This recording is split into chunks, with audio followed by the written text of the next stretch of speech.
sons. It's your feel-good breakfast show. This is what we are all about. And of course, inviting you to spend the next 3 hours of absolute magic. Now, my name is Ryle Demone. I thank you so much for joining us this morning.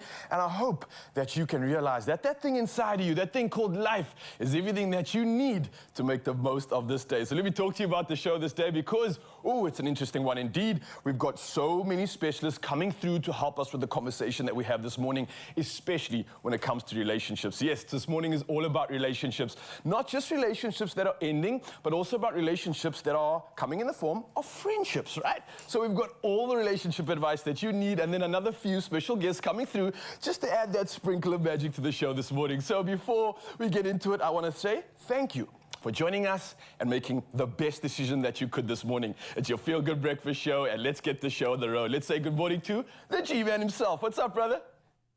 Good morning, sunshine. Good morning to all of you at home. I hope you are feeling amazing. You are energized and ready to tackle your day with vigor and enthusiasm, because that's how we feel this morning. Why? Because we get the next 3 hours with you, and we want to spark the conversation right now. So obviously the topic we're going to be doing a deep dive into with our amazing panel is the notion of quiet quitting in a relationship. This might affect you right now in a way that you don't fully understand. Maybe you've been able to unpack it and you've got some insights to offer. Have you been there? What were those signs? What did you notice? When did you see that moment approach? Let us know. Give us a couple of tips on how to deal with that experience, some of the insights that you were able to glean from that, and a little bit of advice. And if you're looking for help right now, we've got a safe place. For the next 3 hours, we'll go through what you guys are talking about, get some insights from our panel, and hopefully connect those dots. By the end of the show, have a roadmap what to do in your relationship. But it stems from you weighing in. 063-408-8863. Let us know if you've had experience with quiet quitting in your relationship. So now, to set the scene for the day, though, let's get into some of those major talking points, and I'll touch on the sport, and while standing by with your news headlines. Thank you so much, G-Man. Yes, of course, it's time to take a look at the news this morning. Of course, it's already gone past the hour. Slight technical difficulty, so I'm going to have to do a manual read for this one, and we'll get straight into it, starting with national news headlines. Now, the head of the Special Investigative Unit, Andy Motibi, has undertaken to investigate the private intelligence report on fraud and corruption at Eskom. Now, Motibi appeared before Scopa in Parliament yesterday with Public Enterprises Minister Pravin Gordhan. Now, former Eskom CEO Andre de Ruyter had ordered an investigation which revealed widespread corruption, sabotage and fraud. Now, Gordhan told Scopa that he was never informed of the investigation and hadn't seen the report. However, Scopa's chairperson, Mukaleko Shlengwa, said it was the interests of national security that Gordhan knew what was in the report. Carrying on with national headlines right now, the acting CEO says he doesn't lose any sleep over such a possibility. And that's, of course, meanwhile, when Eskom has assured South Africans that measures are in place to avoid any possibility of a national electricity grid failure. Now, the power utility has expressed concern about social media posts claiming that the grid is about to collapse.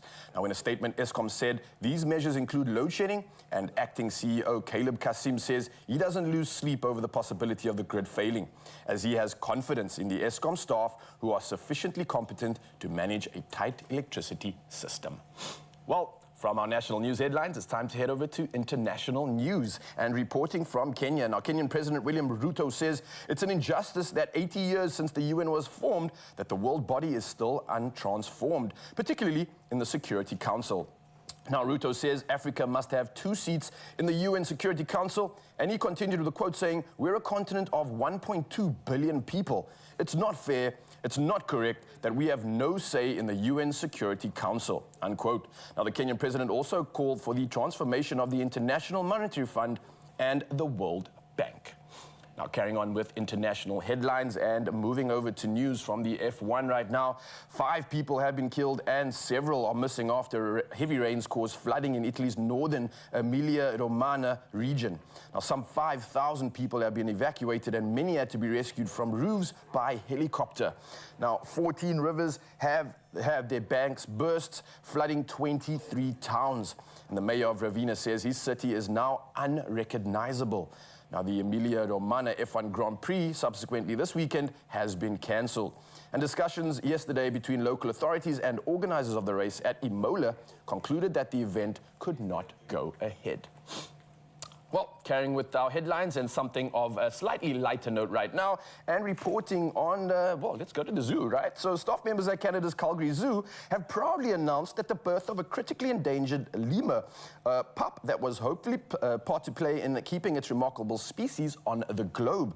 Now, parents Eni and Maniba's offspring is a black and white ruffed lemur, of which only about 10,000 remain in the wilds of Madagascar. Now, the Calgary Zoo has a species survival plan for these animals in which the few numbers they breed in captivity will be used strategically to boost genetic diversity in key areas.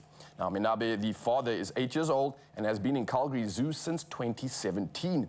And he waited 4 long years to meet his mate Eni in 2021, when she was flown there from the Czech Republic after zookeepers realized they could make a good match. Unfortunately, it has proved to be a match made in heaven, with the family bonding and both loving parents cherishing their little one to bits. Again, I leave you with the rest of the headlines, and here's G-Man with the latest when it comes to sport.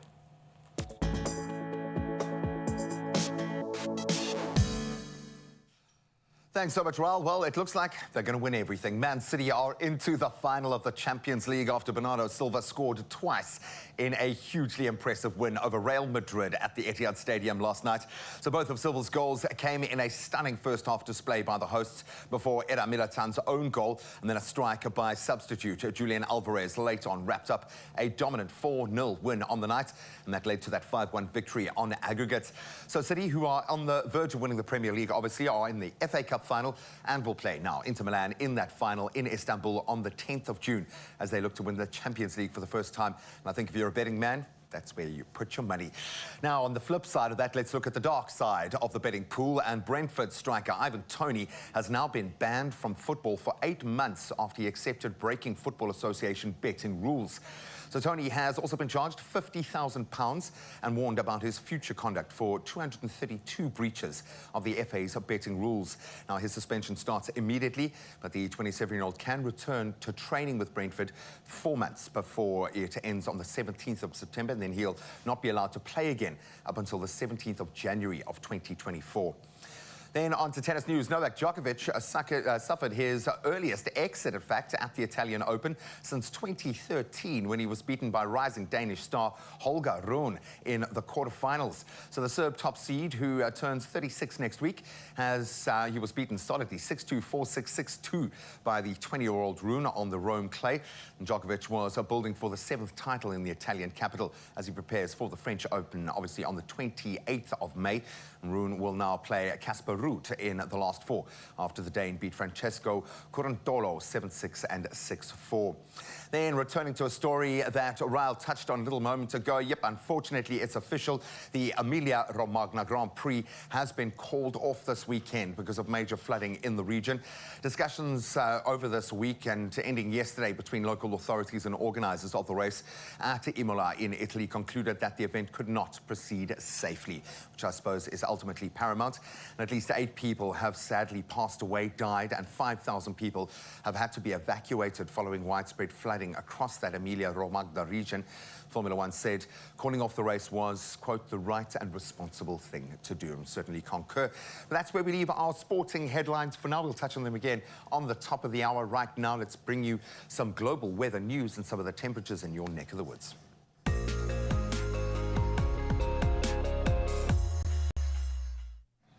Thank you, Graham. And we start off with some weather. Preliminary data shows that deforestation in the Amazon rainforest in Brazil has seen a 64% decline compared to deforestation in April 2022.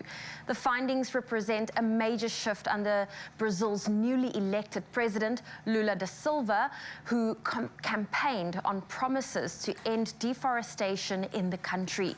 The data could signal hopes of reversing an alarming report from earlier this year, and when the rainforest experienced record high deforestation in February. In January 2023, Lula's first month of presidency, Amazon deforestation declined 61% year on year. Lula plans to end deforestation by the end of the decade and recently received some $100 million from Britain for Amazon's rainforest conservation efforts. Earlier this month, Lula also established 6 indigenous reserves where mining is prohibited and logging and commercial agricultural practices are restricted. Lula was previously president from 2004 to 2011. During that period, Brazil's Amazon deforestation declined by nearly 75%. Well, we now turn our attention to your sunrise views. Kicking us off is Mark Bosman in George, showcasing flawless views of the sun rising up. Logan in Strand stepped outside his home and saw these pretty pink streaks in the sky and shared it with us. This photo was then Winston in Kimberley, captured these fluffs of clouds with beautiful peachy tones. Rena in East London shared this outstanding photo with her favorite breakfast show. Look at those blissful colors. Thank you for that, Rena. Well, if you have a good morning view to share with us, we would love to see it. Our number is 063-408-8863. Let's get into those temperatures, starting off in Polokwane. Your low is 10, your high 22. Mbombela 13.28. Pretoria 10.21. Johannesburg 8 with a high of 20. Mahikeng 6.23. Klerksdorp 7.23. Kimberley 3 with a high of 22. If you're in Bloemfontein, 3 is your low, 20 your high. Richards Bay 16.25. Pietermaritzburg 11 reaching a high of 20. Durban 15.22. Mthatha 7 with a high of 17 with some rain. If you're in East London, rainy conditions, a low of 11 and a high of 16 for today. Cradock, expect rain, a low of 2, a high of 13. Gqeberha, your low is 10, your high 18. George 8 with a high of 16. Cape Town 9 with a high of 17. If you're in Worcester, 4 is your low, 17 your high. Sutherland, brace yourself, a cool start to the day, -3 with a high of 11. Uppington, your low is 5, your high 20 degrees Celsius. Well, that's where we leave your weather this morning. We'll have you another update at about 7 o'clock. Thank you so much, Zoe. Yes, as you dive in and try to process those temperatures, I want you to process this question right now. Stop quitting in your relationship. What does it mean? Are you even a victim of this? Are you experiencing it? Are you maybe wanting to quit? Well, we've got all the answers for you right now. Don't go anywhere. 3 specialists are coming through to serve you this morning and answer all the questions that you have. And of course, if you have any tips to weigh in, come through on our socials. It's 063-408-8863 and weigh in on the conversation. We'll see you in just a bit. Whenever you have something really cold and then you get this short, sharp kind of sensation, that's sensitivity. It can get worse. The problem is not going to go away by itself. I always recommend Sensodyne. It's specially designed to care for their sensitivity. And I've had people coming back to me saying it's made a difference. It works.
It's my feel-good breakfast show. Welcome back. It is your Feel Good Breakfast Show, Expresso on S3, and we're diving straight into today's conversation because in a world where convenience and instant gratification reigns supreme, it seems that even relationships are not immune to the effects of our digital era. Now, today we delve into the unsettling trend of quiet quitting in a relationship, and this is where individuals are choosing to break up or get divorced rather than putting in the effort. And joining us for this conversation and to unravel the factors behind the shift and to explore its implications for love and commitment, we have counsellor Shanaz Moos, as well as Blythe Brigg and Christiane Irene with us in studio. Good morning. Yeah, good morning, ladies. Thank you for joining us. Familiar faces and some new faces, so this is exciting, and I see we have a power panel here. I'm going to throw this one out. Anyone can grab it. I just want to find out firstly, why is this trend suddenly appearing? Why has it even started to increase the way it has? Why are we quietly quitting in our relationships? What's going on, guys? What's happening? Can I take Yeah, that? for sure. So I think if you know where the trend started in the workplace, with the pandemic and people starting to withdraw because they didn't feel fulfilled, right? Okay. It then spread outside of the workplace into relationships. Seemed like an easier way to emotionally withdraw than actually say, I'm out, or I've had enough, or let's go to therapy. It's just like a disengagement that's actually taking place. But you mentioned fulfillment there, which I notice is quite important because that's what we're acting on. There's no fulfillment, and instead of addressing it, you kindly slip out, right? Yeah. All right, okay, this is making sense. Is it a case of slipping out or perhaps looking elsewhere? Blythe, I'm going to ask you this question. Since we are in the digital era, do you think that has impacted people being more willing to rather quiet quit than put in the hard work and see things through? I think there's definitely been an impact because when the grass looks greener on the other side, you know, we quite literally have so many options in our hands. And those options aren't what you have right in front of you where you see the good and the bad. You're only seeing the good of those sides. So it makes it very easy for you to just, okay, this is hard, I'm going to go find something else, versus let's stick around and let's work for it. But I personally think the biggest issue is communication, learning how to actually have that conversation with your loved one. Yeah. Christiane, maybe I can ask you this. In your world, have you experienced other things? I know Shanaz briefly touched on other environments having an impact and external environments having an impact. And if I look at South Africa especially, we've got so much going on right now that we're dealing with that we're almost like forced into a relationship with our country and the politics and everything else that's going on that we might not have time to focus on our real relationships. Absolutely. Is this potentially the case, or are we really being impacted by the external right now? As you mentioned, South Africa, look at South Africa, the social, the political, the economic, the pressures that we face, the absolute crises that we face. Look at our pandemic, look at our load shedding, look at our drought. All of these have immense impacts on the individuals. Now consider the relationships that these individuals hold. They don't have the time for themselves. How can they have the time for the relationship that they have? 100%, yeah. Shanaz, does the fear of vulnerability and, you know, intimacy also play? People are still afraid to be vulnerable. Do you think that also leads to people rather going quiet quitting than actually being vulnerable in a relationship? Yeah, I think the vulnerability is linked to the authenticity, and we know that individuality isn't always welcomed. So that fear of, if I am my true self, will my partner reject me? So that showing who you really are isn't always feeling like an option. And true intimacy can only be achieved with vulnerability. So that connection needs to take place at that level to sustain, you know, an intimate relationship for the longer period. I like that. Blythe, maybe you can weigh in on this one, and I'm going to be a bit more like personalized in terms of this question. I'm a guy that has experienced the fear of vulnerability, which you've just mentioned now. And that's me being honest, right? Guys don't always want to deal with that emotion. There's sometimes fight or flight, we run. And I find that to be the case with lots of friends. When things get real in the relationship and you have to address real problems, often the guy's like, nah, this is not lekker anymore. I'm gonna bounce, like, I don't wanna deal with this. Do you find that the reason for that is maybe the societal pressure placed on maybe males and the interpretation of what must happen in a relationship? Meaning, if I date you, eventually we need to get married. And that pressure of like, I have to see it through all the way to the end. Is that apparent, or is this just me, the guy, being like trying to figure out this world right now, and this is just the chaos of it all? Yeah. I think it really depends on the relationship itself. You know, there are different societals and very much cultural norms that are around with whether or not you get married, or whether, you know, as soon as you start dating, this is for marriage, or the other cultures where we're going to date and see how it goes. I think it's very culturally related in terms of those type of expectations, but in terms of vulnerability and being able to discuss that, I think that's where we need to kind of break away from those norms of men not being able to discuss how they see a relationship. And if you need to look around, if you need to feel comfortable, that's how you do that, is to open up and have the floor to have those words and discussions with your loved one. All right. A little bit easier said than done, though. It's scary, girl. You're talking about feelings. That's scary. Well, Christiane, this question's for you because, you know, often you have partners are connected to each other, and that's where the communication is great. And then you have sides where one partner is connected more to another partner, and perhaps they can sense, hang on, they are not being themselves. Perhaps that partner is trying to quiet quit.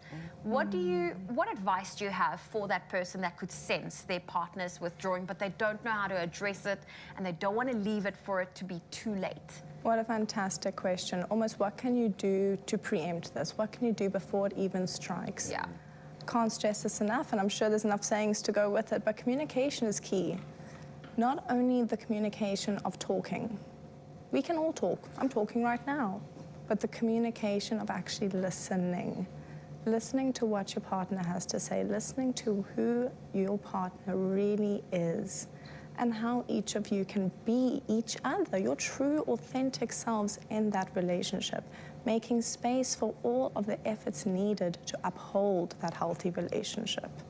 Thank you. I love that. Communication, something that's absolutely imperative right now, and so is this conversation too. So again, Mzansi, come through and weigh in on any of your opinions when it comes to quiet quitting. We are talking about right now. We're going to dive into more of these questions, but the number's obviously 063 408 8863. Come through. We've got the specialist here, and we are here to serve you. See you in just a bit.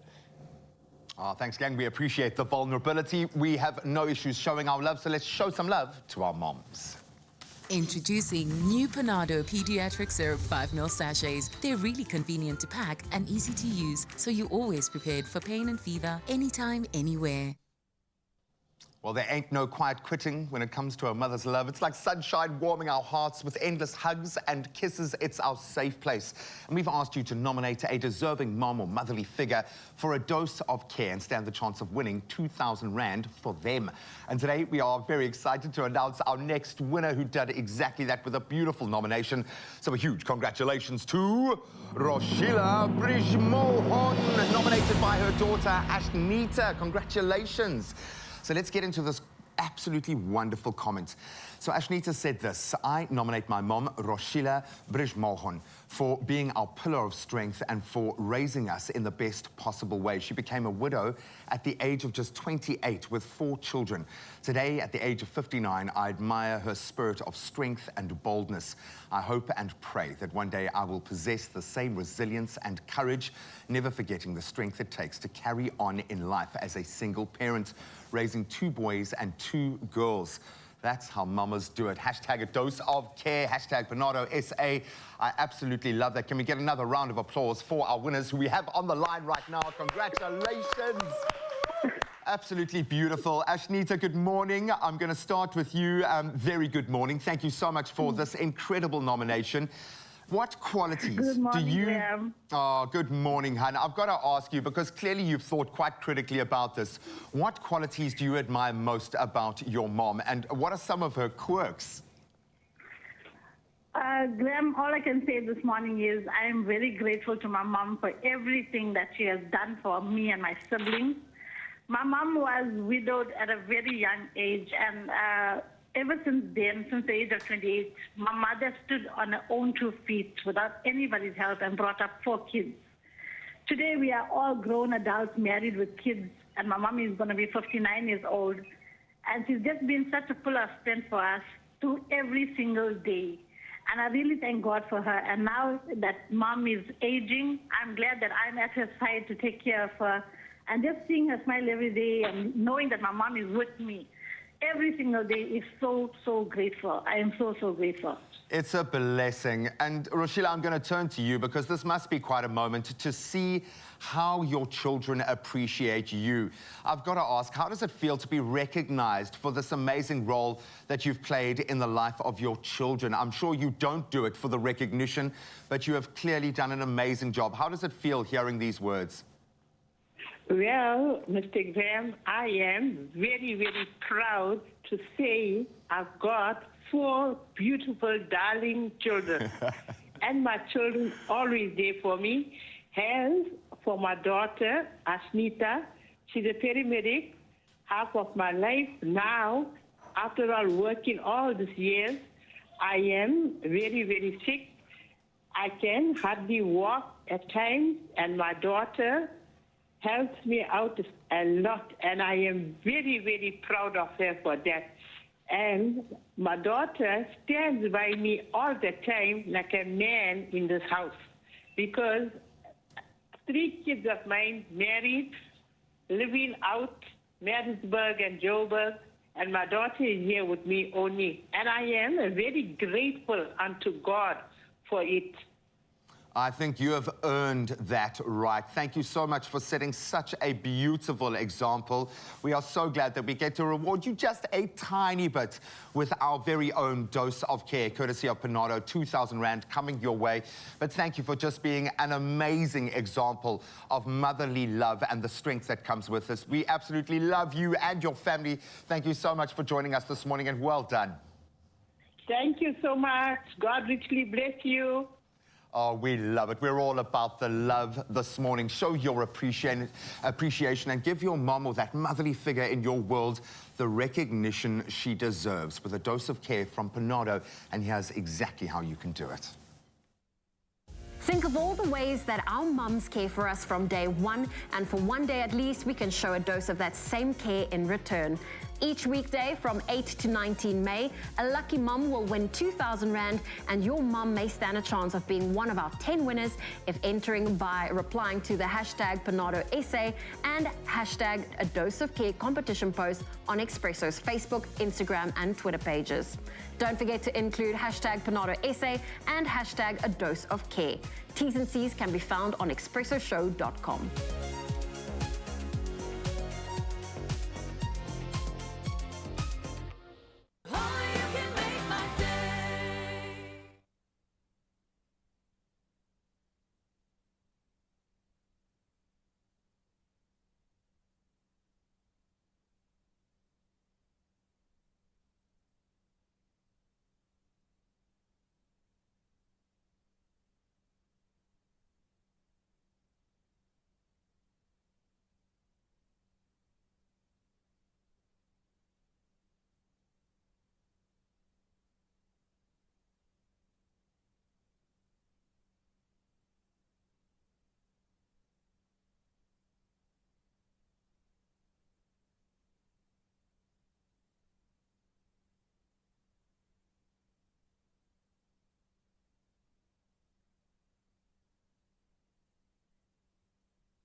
It's my feel-good breakfast show. Oh, Yes, Mzansi, welcome back. Your Feel Good Breakfast Show, and let's dive straight back into an incredible conversation on quiet quitting. Now, as technology continues to reshape the way we interact and connect, relationships find themselves navigating uncharted territory. Now, in this segment, we're going to explore the rise of quiet quitting in relationships, and again, we've got the exceptional panel this morning of counselors, Shanaz Moose, we've got Blythe Brigg, as well as Christiane Irene in the building once again, and thank you for that first session. Absolutely loved it. Shanaz, I'm going to start off with you because, you know, the rise of social media, smartphones, having dating apps on your phone, how has that basically contributed to people's approach to seeing things through in a relationship? Having that abundance at their fingertips? Well, you don't have to go far to get options. I think that's the first thing. And that we often are looking with the eye, not the heart. So when we're looking and we are looking at the dating apps, we're seeing what is appealing to us without knowing really who it is. So that part of dating has become easier, choosing. And sometimes people go out with multiple people simultaneously, waiting to hit the spark. So that was something people didn't do back in way in my day. You did like in-person dating. So the landscape has changed. There are positives to it, but I think that you have to have a good sense of yourself to put yourself on social media or on a dating app so that you make good choices. Yeah, that's true. And for me, it's such an interesting space, like you mentioned, to navigate this world where there's the pro of digital access, allowing us to connect and meet people that you would never meet in your entire life. And it creates these beautiful connections. But at the same time, you mentioned it also provides us with potentially too much choice. But maybe you can add to this. Do you think that that ability to have a choice and quickly decide that, it's not for me, on to the next, do you think that's also aiding in us quietly quitting relationships because, on to the next? I definitely think so. It's such a big thing to have literally thousands of fish in the sea at just a swipe of a finger at the moment. And what happens is, you know, you can't ignite that spark if you have 50 million sparks to ignite at the same time, and you won't be able to see which one is actually working for you. If you start to walk away from the first ick, as they're calling it, then you will never know if that person was willing to change what they were doing to help you. And it's quite a scary concept to think that, you know, you're going to walk away at every tiny little bit of hardship instead of just communicating that, actually, I don't like it when you put an extra sugar in my coffee, for instance. and that could be a reason why somebody walks away and finds someone else. And then as soon as it gets serious, the same thing happens. But also just that inability to, you know, it's that external pressure of there's so much out there, and what if there's someone better? What if there's someone there? And being able to literally just scroll like through and just see who is out there and seeing the best of everyone else. Very true. Yeah. And we're keeping the spotlight with, you know, going online, being on our phones. Christiane, are there perhaps certain behaviors for like online behaviors and activities that could lead to the erosion of commitment? Oh my goodness, absolutely. Where do we begin? Exactly, it's a list. But truly, some of the ones I think is more hard-hitting is we almost have to face the reality of our online addictions in this world today. The tendency to constantly scroll, the tendency to swipe. We take the same tendencies we use on TikTok and apply them to freaking Tinder. Swipe, instant satisfaction, swipe, instant satisfaction. And sadly, this behavior is almost deterring people from committing to one another. You can't commit to a TikTok, it's less than 3 minutes, you can't connect to a relationship. Yeah. And truly we're seeing this trend changing from the to death do we part to the much more temporary, almost unattainable relationships we're seeing today. Yeah.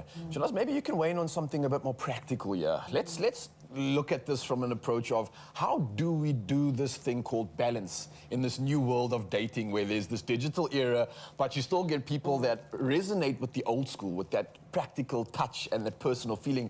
How do we in this world navigate this space? How would you consider, seeing that I think you've seen things from both perspectives clearly. You've got the polarity to see things with a beautiful holistic eye. How do we incorporate this balance in our lives and in dating specifically? Well, December was part of a marriage conference where they had this meetup. So if you were looking to be aligned with somebody, you filled out a questionnaire and all these things, and then they matched people up. I wasn't part of that part, but it was interesting because the age groups of the people that signed up, a lot of the men were older and the women were younger. So it was interesting. So I think that when we talk about the way people used to meet before doesn't happen, family gatherings and those hangouts, people don't do that much anymore. So social media and dating apps and all those other things have made a new path for people to meet up. Having a healthy self-esteem is really crucial to navigating dating in person, online, doesn't actually matter. And I think that should be the balance people should work on. Don't wait for mental crisis, just work on mental and emotional well-being. And then you can basically do anything because you'll be your best self. So, yeah. You'll be your best self. Well, you know, you mentioned earlier there are good and there are bad things to social media and being in the digital space. Perhaps, Blythe, you can shed some light on how can couples utilize technology and the digital apps that's available to them to help strengthen their bond instead of causing that erosion? Yeah, so that's the other side of the coin, is that while technology can be causing many negatives, there's this beautiful ability to capture any information you want at any given time. And that's wonderful, because you're struggling in a relationship, you can quite literally Google your exact issue, and I promise there'll be some sort of paper out there that shows you what to do. It's just the matter of getting to that point where you're willing to admit and sit down and say, okay, there is a problem here, so let's find a solution, and getting to the point where you want to work towards finding a better situation.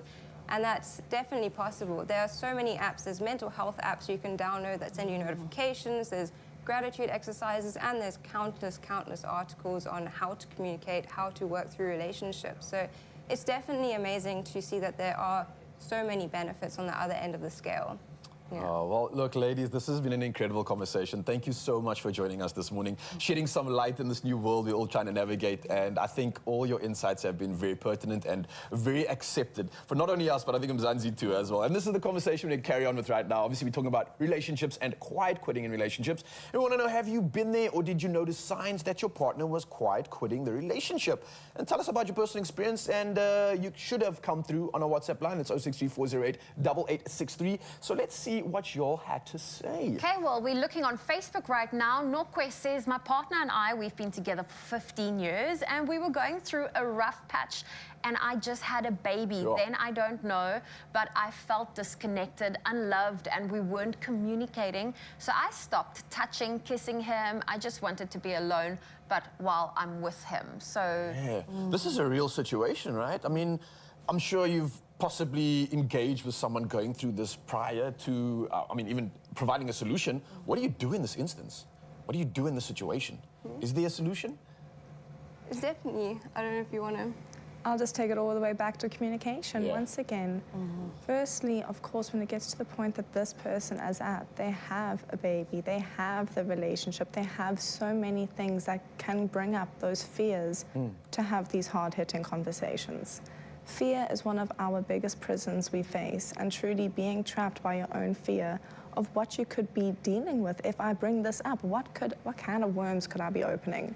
Those big what ifs truly do keep us trapped. However, they also stop us from becoming more productive in our relationships.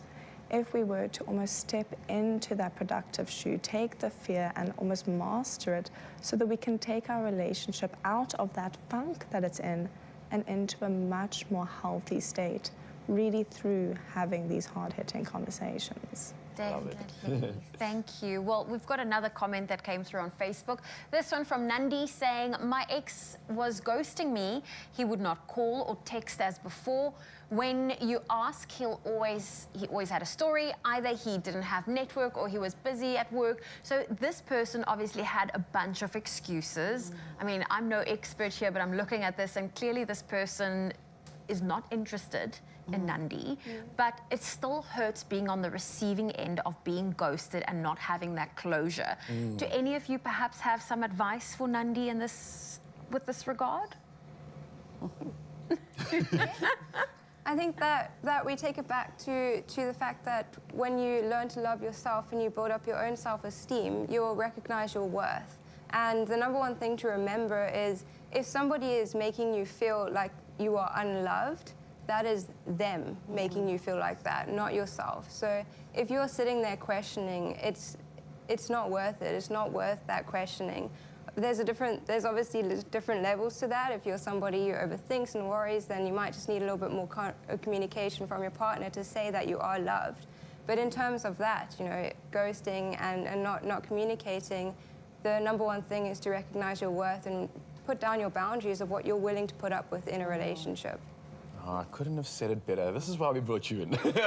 Okay, thank you, ladies. This was an incredible conversation. I'm just losing my cool here, just realizing the excitement and the potential of what could be when you don't quietly quit. How you could actually allow for a relationship that mutually benefits each other and grows to a point where it's absolute magic. And that's something you can get if you don't quietly quit. But you've got to have a reason and you've got to have a why. So maybe this has sparked a new interest in your relationship. Come through with those comments. We've got their WhatsApp line open, of course. It's 063-408-8863. But don't go anywhere. Incredible conversations like this are going to carry on in just a bit. Only you can make my day.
It's my feel-good breakfast show. Welcome back. As we rejoin the emotional conversation this morning, we've explored the concept of quiet quitting in a relationship. Now we're going to flip the focus on the effects of divorce on children, from those emotions bubbling under to that eventual explosion. This is a vitally important topic that affects so many families, not just children, but the adults. It's one ecosystem.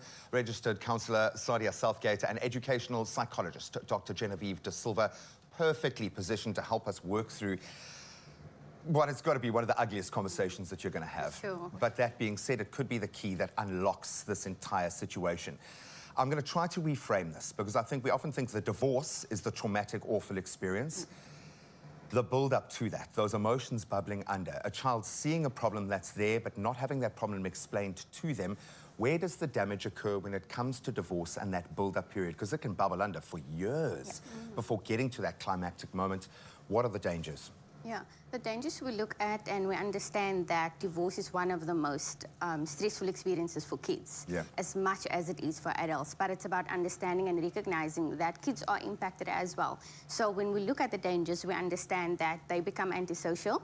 Okay, they self-isolate as well, they self-blame, there's aggression, there's behavioral issues, whether it is within the home and within the schools as well. So these are different roles that's at the surface. What triggers those, what pushes those buttons? Why do children act out in this way when they are vulnerable in that way? It's because there's not a space provided for them to express how they feel. Okay. So when kids don't have a safe space to express, hey, I am impacted by something that is happening at home, it has a ripple effect at school. So now they're having different roles in the home, different They're running roles out of at safe school. places, yeah. Yes, so now they kind of box in and they kind of just suppressing all of the emotions, and they get to a place where they don't know what to express or what they're even feeling. So they can even become numb to that point. Oh, completely, and then that gets switched off probably for the rest of their lives as a coping mechanism, and then they get to 45, they go through some trauma, and they realize, oh, wow, this is a Yes. childhood issue.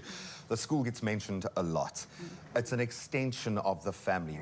How can this play out in that school environment, and what, as a teacher or a friend in that space, do you do when you notice those signs?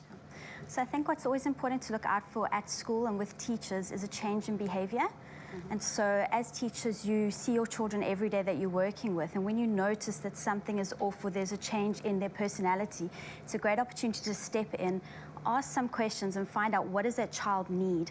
I think often we can just insert what we think a child needs, but to stop and actually ask them where they're at. Ask understanding questions. Where are you at? Help me to understand where you're at. And then for teachers to really provide a sense of stability and safety.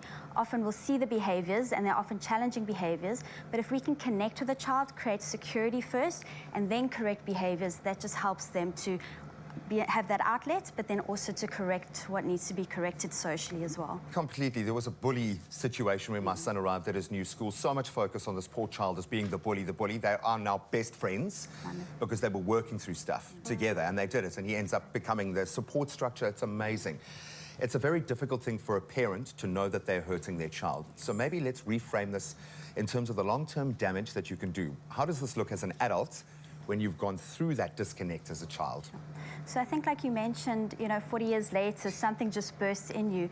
And when our emotions are not processed correctly, we default back to those moments because it's a chemical reaction within our body.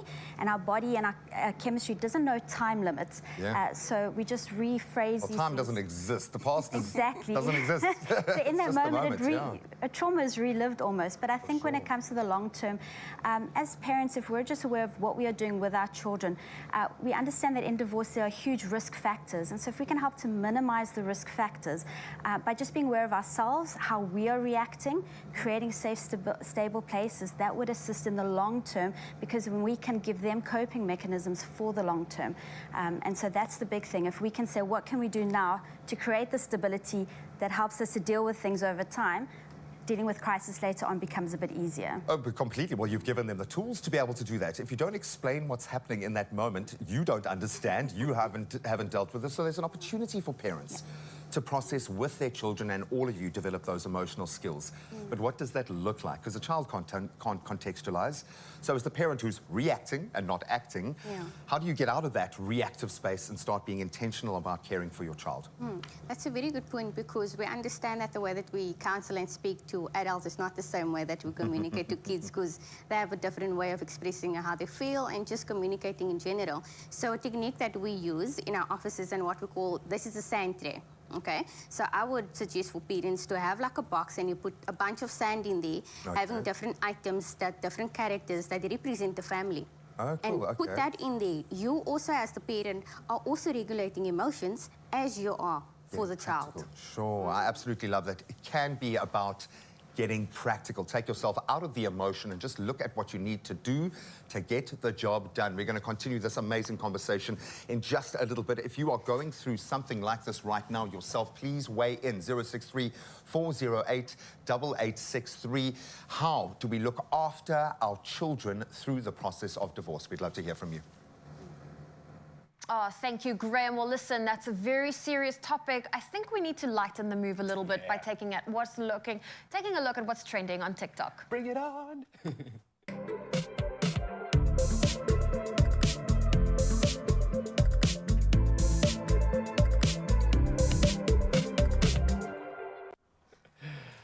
Oh, yes, let's change the mood right now. And while breakups and divorce are not fun for anyone involved, there are fun ways in which to celebrate the end of a chapter. And since we're focusing on quiet quitting today, we look at some TikToks from people who were not so quiet after leaving a relationship. Oh, and we're not doing it alone. Joining us is Zetu Kola, pop culture and entertainment content creator. She's here to join us on this conversation. But of course, let's take a look at our very first video. Now, our first video is an ode to singledom, and it is a not so subtle jab at the ex of Miley Cyrus in this music video that's gone viral, her hit song Flowers. Now, she gives us a few hints as to why her relationship with Liam Hemsworth didn't last. Let's have a look at the video that we're talking about. I can buy myself flowers, write my name in the sand, talk to myself for hours, see things you don't understand. I can take myself dancing, and I can hold my own head. Yeah, I can love me better than you. I mean, this is the song that I feel like that's become the anthem for a lot of people, a lot of individuals. Absolutely. When you want to treat yourself, when you've been treated badly, it's like I can do all of this stuff myself. And you know, it was quite cheeky. She released that song on his birthday this year. You know what's even cheekier is that that video was recorded in a house that he allegedly had rented with his mistress that he cheated on her with. Whoa, the plot The thickens. plot. That is insane. Now listen to this. User, your fave Leo honestly just sums this all up perfectly, I think. He says, I love the fact that Miley Cyrus filmed her music video of Flowers in the house. Yes, Mola is right. He cheated on her and released it on his birthday. And they wore the suit and told her to behave and flipped the song he dedicated to her at the wedding because women are absolutely powerful. Oh, ladies, thanks for the insight. I had no idea. That is crazy. What on earth? Spot on. Okay, next up is a group of friends who also poked a little fun at their exes with a little dress-up party. Let's take a look at this video. You to the room, no rules, that's a dub time suit.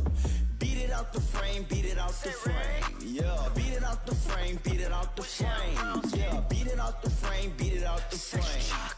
Man, I don't think, but tomorrow same thing. Yeah, beat it out the frame, beat it out the frame. Beat it out the frame, beat it out the frame. I'm surprised no one dressed up like a donkey, if you know what I mean. Yeah, you see what I did there? I absolutely love that one. Looks like a lot of fun, but let's carry on with this. Our next video is from an ex-bride who decided to trash her wedding dress in a photo shoot. Let's check it out. Is it me? Is it you? Tell me who? Who's the other girl? Who's the first? Who's the fool? Who's the diamond? Who's the pearl? Are you mad? Me too. And I wonder in Oh, wow. Is it me? Is it you? Whoa. I would have cut straight to the burning, you know, without the mud and the forests and the trekking and wow. It's like... Sorry, I'm busy planning my wedding, and I'm just thinking, what did the dress do to you? Those dresses are so expensive. So expensive, but it's empowering. I understand why she would do it. You know, people get a revenge body. Some people burn their wedding dresses, get mud on their dresses. But I get it. It's painful. It's a way to, like, re-empower yourself and put yourself in a position where you have the upper hand. Yeah, that's almost like a form of therapy, and you're, like, kind of documenting it as you go along. A huge financial loss of therapy. Oh, yeah, that's true. That's true. Okay, fair enough. But it's also symbolic. I mean, if you look at the burnt wedding dress, it's like the phoenix rising from the ashes, quite absolutely. literally. Nice, Very I love powerful. that. Well, if you're on social media, you'd have seen the latest trend. Yes, you're talking about television series Queen Charlotte, and it is trending with the sound of the lead, King George, proclaiming his love to his beloved queen. Now, content creator Zeno Andy got over 8 million views on this next one, and it's poking a little fun at the fact that her boyfriend didn't proclaim his love as he should have. I cannot breathe when you are not near. I love you, Charlotte. My heart calls your name.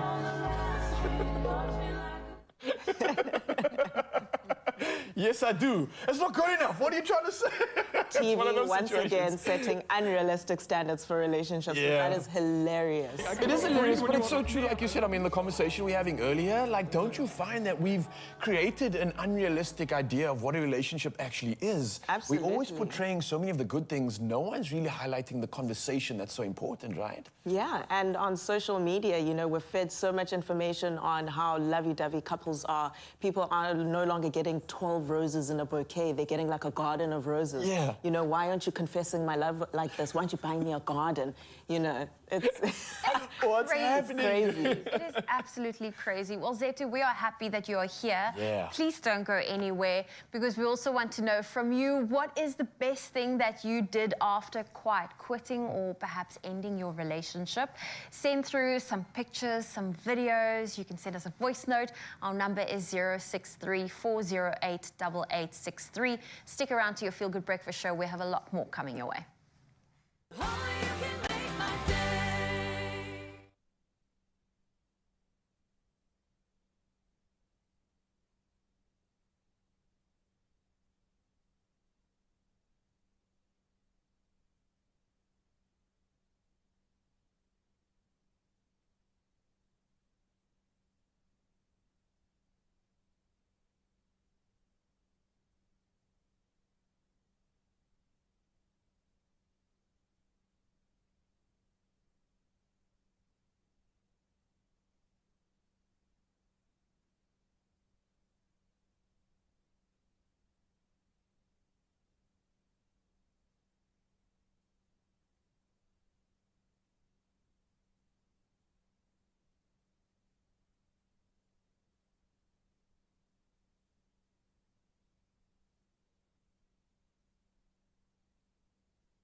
It's my Feel Good Breakfast Show. Welcome back as we delve back into a very meaty conversation. We are discussing the concept of quitting, yes, but we've taken that up a notch or a few notches depending on the passion in your relationship. We're now continuing the important, vitally important conversation on the effects of divorce on children and how parents can mitigate that and join your children on what could be a very positive emotional journey. But we've got to tread lightly because this is high stakes. When we now understand the emotional fallout later in life, it is massive. When we look at that developmental structure, that phase, and the essence of being practical, when is the most dangerous period, at what age, and how do we approach divorce through those periods? Because I think parents need to look at that to say, if my child is 3 years old, this is where their life script is being written, this is a no-no. How do we approach that from an age perspective? Maybe you can give us a bit of a scale. So I don't think there's ever a right time or a wrong time to get divorced. And I think for any child, they're going to react, they're going to be impacted. And so each one is so unique and different.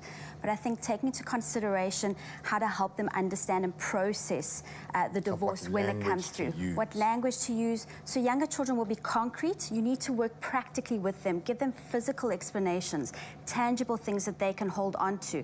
So moving into different houses.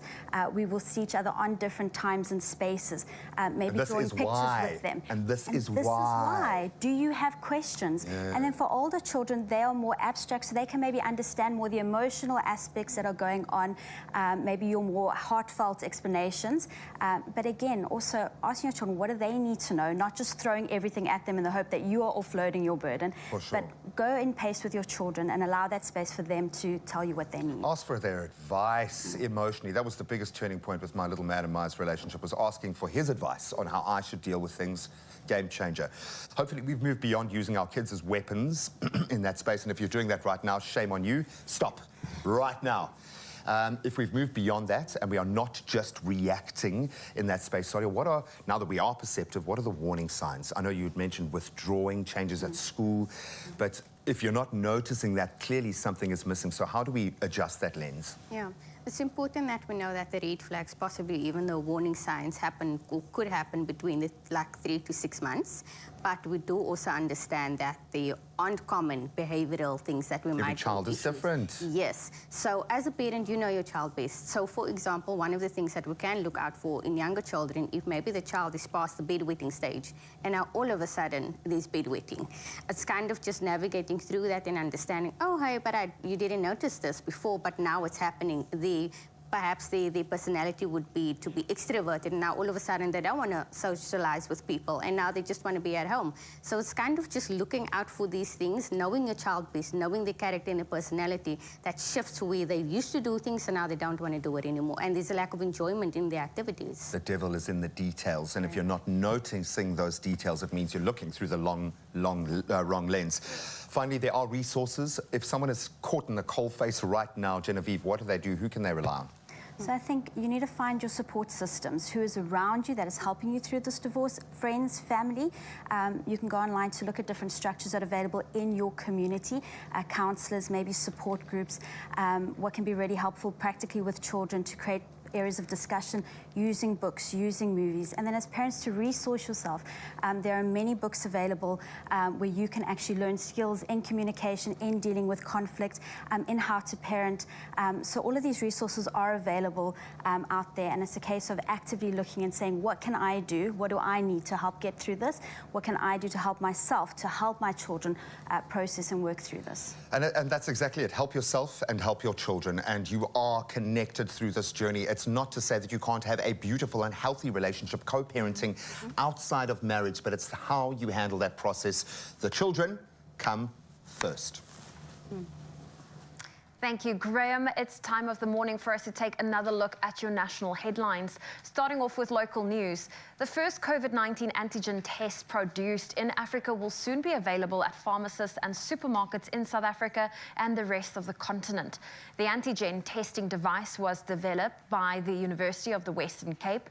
The leader of the research team, Ashley Ace, says they were most proud of being the first African manufacturer of COVID-19 tests approved by the SA Health Products Regulatory Authority.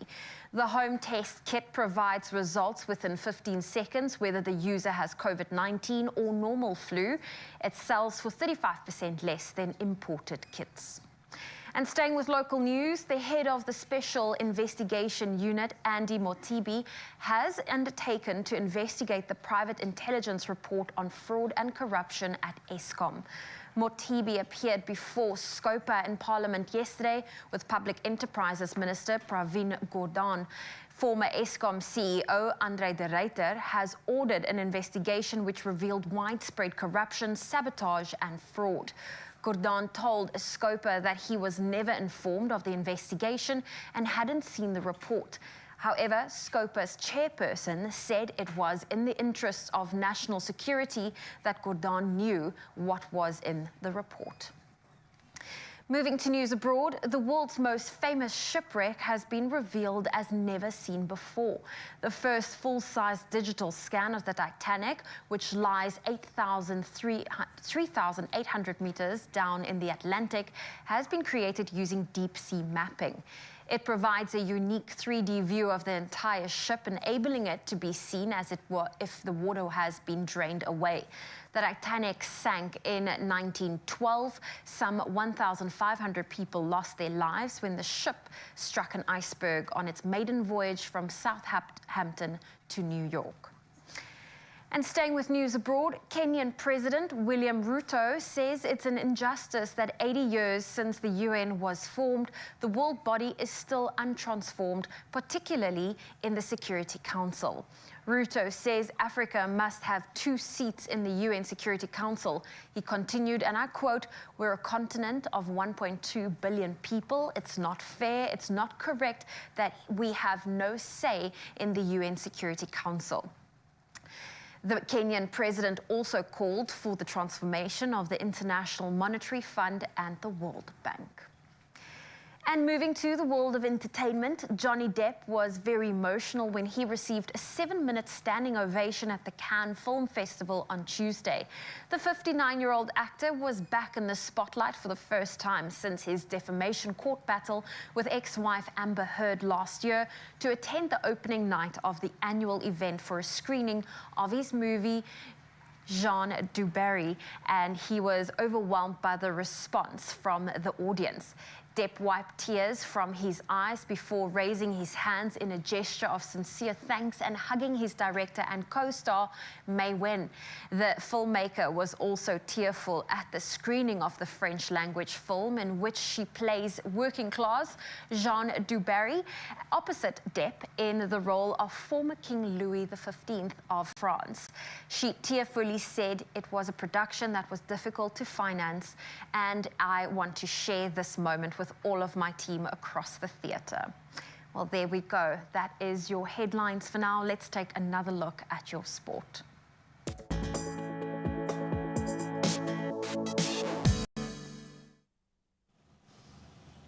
Thank you so much, Zoe. I think the writing is on the wall, and it looks like they're going to win it all. Man City are into the final of the Champions League. That was after Bernardo Silva scored twice in a hugely impressive win over Real Madrid at the Etihad last night.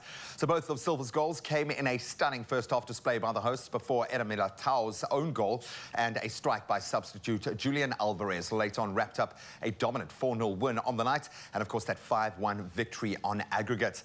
So City, who are on the verge of winning the Premier League and are in the FA Cup final as well, will play Inter Milan in that final for the Champions League in Istanbul on the 10th of June as they look to win the Champions League trophy for the first time, unbelievably. I would imagine if you're a betting man, this is the year to do it. Now, speaking of which, let's continue with footballing news. And Brentford striker Ivan Toney has been banned from football for 8 months after he accepted breaking Football Association betting rules. So Toney has also been charged £50,000 and warned about his future conduct for 232 breaches of the FA's betting rules. And his suspension starts immediately, but the 27-year-old can return to training with Brentford 4 months before it ends. And that's on the 17th of September. He'll not be allowed to play again until the 17th of January of next year. Bit of a shock in tennis because he's always just so good. Novak Djokovic suffered his earliest exit ever at the Italian Open since 2013 when he was beaten by rising Danish star Holger Rune in the quarterfinals. So the Serb top seed, who turns 36 next week, was beaten 6-2, 4-6, 6-2 by 20-year-old Rune on the Rome clay. Djokovic was bidding for his 7th title in the Italian capital as he prepares, of course, for the French Open on the 28th of May, the next big Grand Slam. Rune will now play Casper Ruud in the last 4. That was after the Dane beat Francesco Curandolo 7-6 and 6-4. And sadly, not the best news for Formula One fans. The Emilia-Romagna Grand Prix has been called off this weekend because of major flooding in the region. So discussions on Wednesday between local authorities and organisers of the race at Imola in Italy concluded that the event could not proceed safely. At least 8 people have died and 5,000 people have had to be evacuated following the widespread flooding across the Emilia-Romagna region.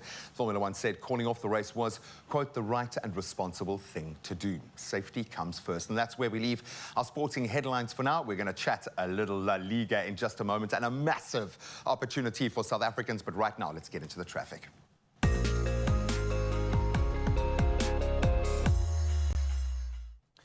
Thanks so much, G-Man. Yes, it's time to take a look at traffic this morning for many of you heading out on the roads. Now, starting off in Vleerhof, Johannesburg. Now, the roads going in and out of Vleerhof are closed off to traffic, and that's due to planned service delivery protests. Now, the affected route is Haltmekaar Road, and this is affecting traffic leaving Soweto from a Meadowlands. So please plan your route accordingly and be cautious when heading through to this area. Sticking to Joburg now with the traffic, there is a stationary vehicle on the N1 southbound, and this after Atterbury Road. Now, the two right lanes are currently closed, so you can expect delays here, and please, again, do approach this area with caution. Let's move over to KZN Pietermaritzburg. There is bad mist on the N3 westbound. Now, all lanes are still open, but please do approach the area with caution and maintain a safe traveling distance. And I guess for anybody else heading out on the roads this morning, please plan your route accordingly, stay safe and buckle up. For now, though, it's time to head from the roads to the sky and see what's happening when it comes to weather.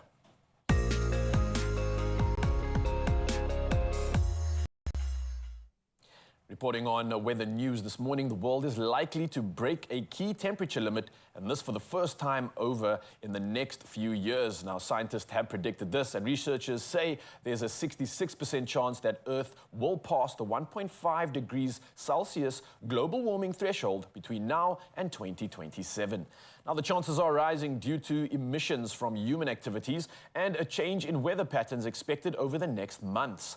Now, if the world passes the limit, scientists stress that the breach, while worrying, will likely be temporary. Now, the 1.5 degrees Celsius figure has become a symbol of global climate change negotiations.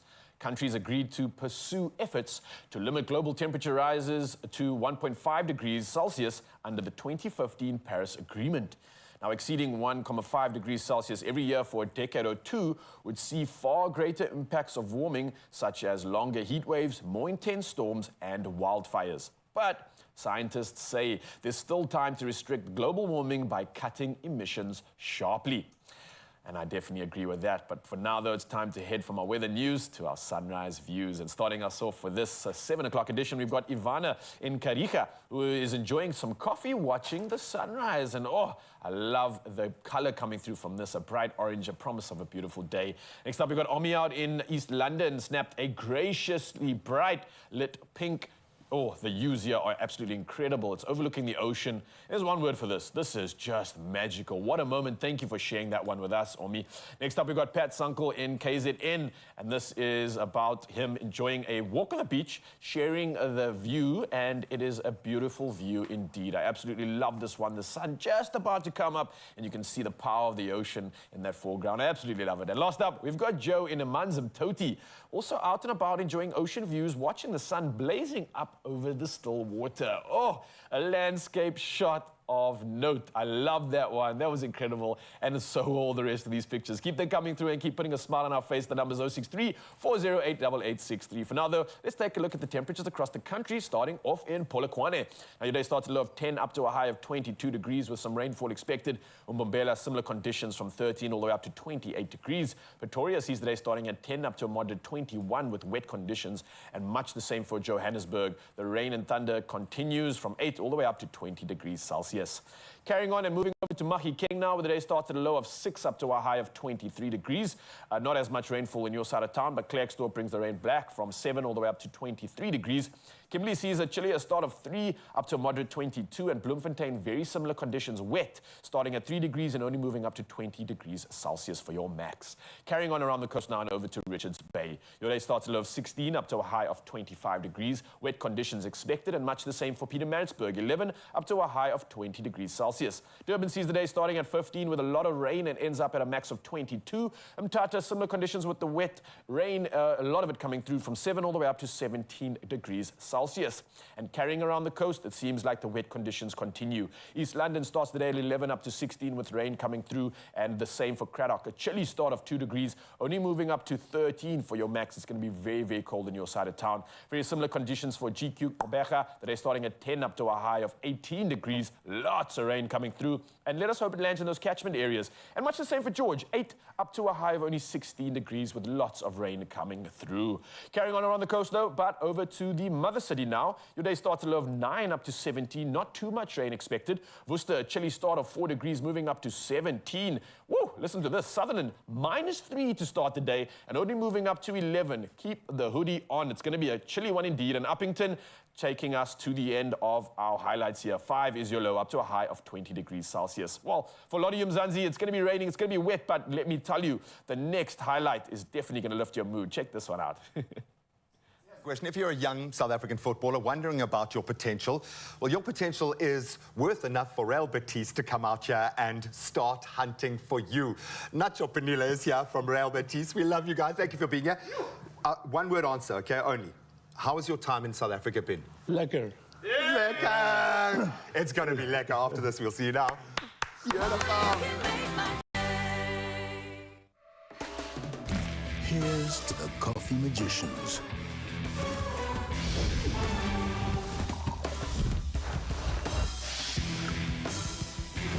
The ones who know what you get out starts with what you put in.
It's my feel-good breakfast show.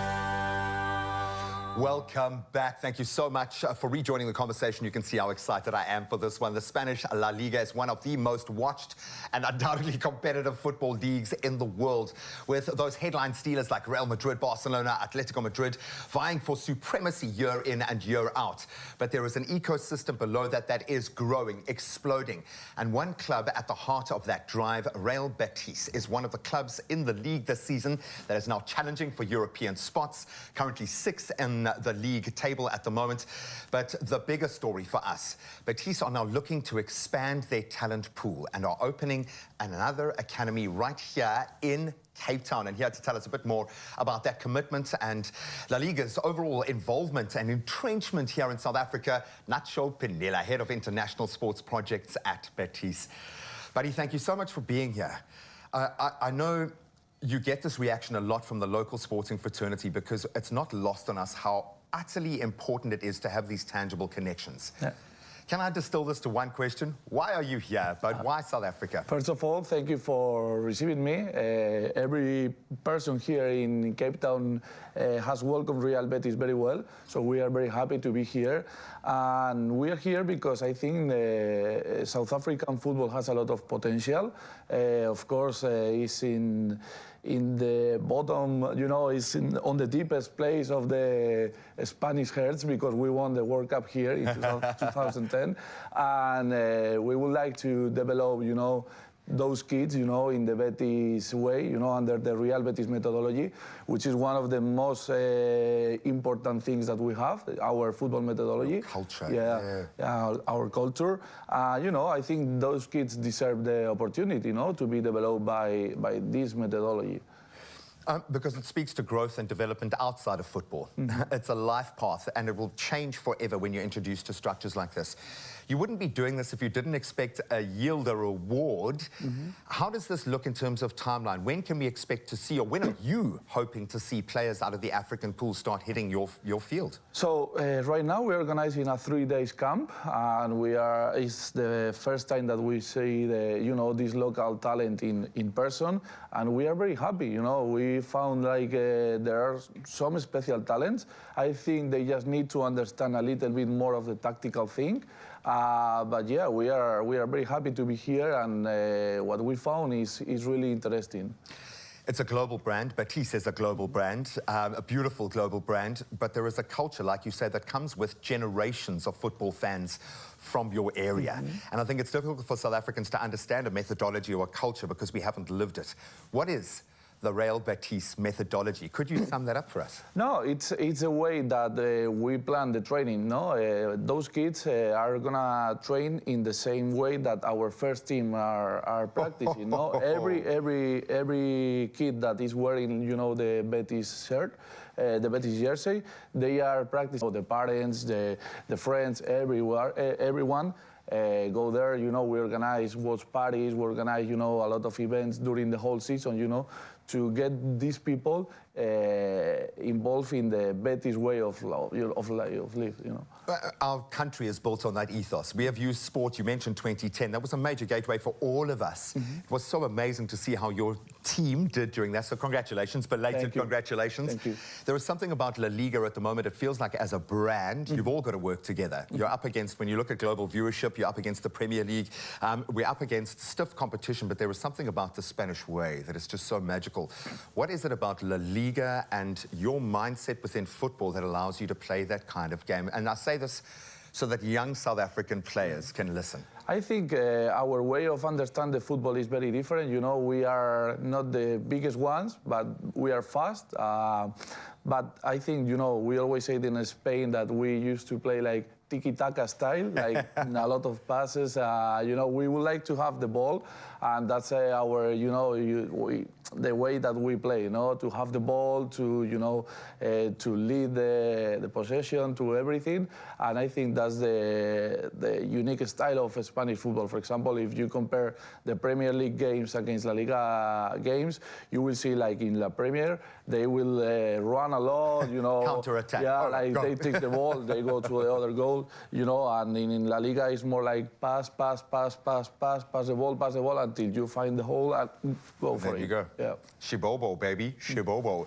There are so many overlaps with South African footballing mentality and this beautiful style of football that you play at your club, that you play within your country. Thank you so much for opening up your arms for South African kids. We absolutely love you. No, of course, we are more than happy to be here, and also we will rebuild a new football pitch in Paarl with, you know, 2 football fields, a new stands, you know, for everyone, sorry. So we are more than happy to contribute to the local communities here. We love you. We love Paarl as well. I think a few more people are going to move from Johannesburg to Paarl just because of this. Nacho, thank you so much sir. for you and your team for making this investment and the time and the interest and passion. We absolutely love you. We cannot wait to see a South African player in the colours of Betis. Oh, how cool would that be? So, in the spirit of all this excitement, we're going to hopefully provide you with the skills to maybe get you into the league. Yeah, now, agility, speed, and endurance are the 3 keys to raising your game when it comes to being the top player in football. Now, behind the scenes, players who dominate on the pitch concentrate on soccer workouts that boost sprint performance and the ability to change direction in a split second. That's what makes the difference. And while speed and agility are vital, what's even more crucial is performing at your level for the best throughout a full 90 minutes. Now, someone who knows all too well about this is a sports development coach, Gynegard, in the building right now. And it's his first time on the show, brother. Good morning. Thank you for having me. How are you doing? I'm good, and yourself? So good, so excited. Obviously pumped up by that last conversation and willing to try and get my skill set up. I want to get into the league, bro. Yeah, for sure. How are we doing this, and what do you have for us prepared today? We're going to work on skills, exercises. What's the buzz? Yeah, cool. So we'll start off with a nice warm-up, just to activate the muscles. Okay. So the first one is I brought the speed ring. Nice. So what we're going to do is we're going to do 20 seconds of work. Okay. Okay. I need you to move your arms forward and back, as same as your feet. So you're going in, out, in, out. So it's forward and back. But however, you're doing it at a speed, eh? Oh, okay. So you're turning it up. 20 seconds. Keep it at 10, say. Oh, are we going straight into this already? All right, let's warm up. I don't waste any time with my drills. 20 seconds. Zazie, maybe you can 3, join us right 2, now. 1, let's go. Just pump it around, just pump it. Good, good, good. I like that feet. Okay. That feet is moving. Wow, wow. Keep going, keep going, keep going. The calves are burning. Yes, it's supposed to. You're 10 seconds in, give me 10 more. Give me 10 more. Come on, hang in there. Concentrate. I got to really concentrate to stay in the ring at the same time. 2, 1, and relax. Okay, we warm. That was good. Calves are burning, bro. Calves are burning, good. Even my core a little bit from driving the arms there. You start to feel It's a that full connection. body exercise, yeah. So Okay, it's now, official. We're warm. What's next? I actually want to do it one more time with you. Okay. What I noticed is your head is down. Yes. And in soccer, we don't play with our head down. Our head needs to be up at all times. Oh, wow. So I've got 2 color cones. I'm going to flash these colors, and you need to tell me what color I'm flashing while doing that same movement. Okay, challenge accepted. All right, so I've got to yeah? concentrate on doing this, but still create awareness. Exactly. Like a soccer player would on the field. You've got to play with eyes up. Makes sense. So am I looking at you while I'm doing this? I'm flashing cones at the same time. Oh, wow, okay. 3, 2, 1, let's go. Keep going, forward and back, forward and back. What color? Orange. There we go. Talk to me. Pink. Good. Orange. Orange. Lovely. Pink. Good. Orange. Good. Orange. You're killing it now. Pink. Keep going. Orange. 3, 2, Orange. excellent. Woo, okay, that's a lot harder than I thought, man. Okay, Stop. I'm really trying to concentrate here, and the minute I lose focus and I concentrate on what's happening in front of me, you start to lose that coordination, and this is essential for football, right? Exactly. I love that. Yeah, Nice. so the idea is you want to play with your head up, you know, but be comfortable with the ball at your feet. Yeah. Okay, so now we move on to the ball. Okay, leveling it up here. Okay, so nice basic one, we're doing toe taps. Okay. Similar movement, this time you have the ball at your feet. So it's up there, toe taps.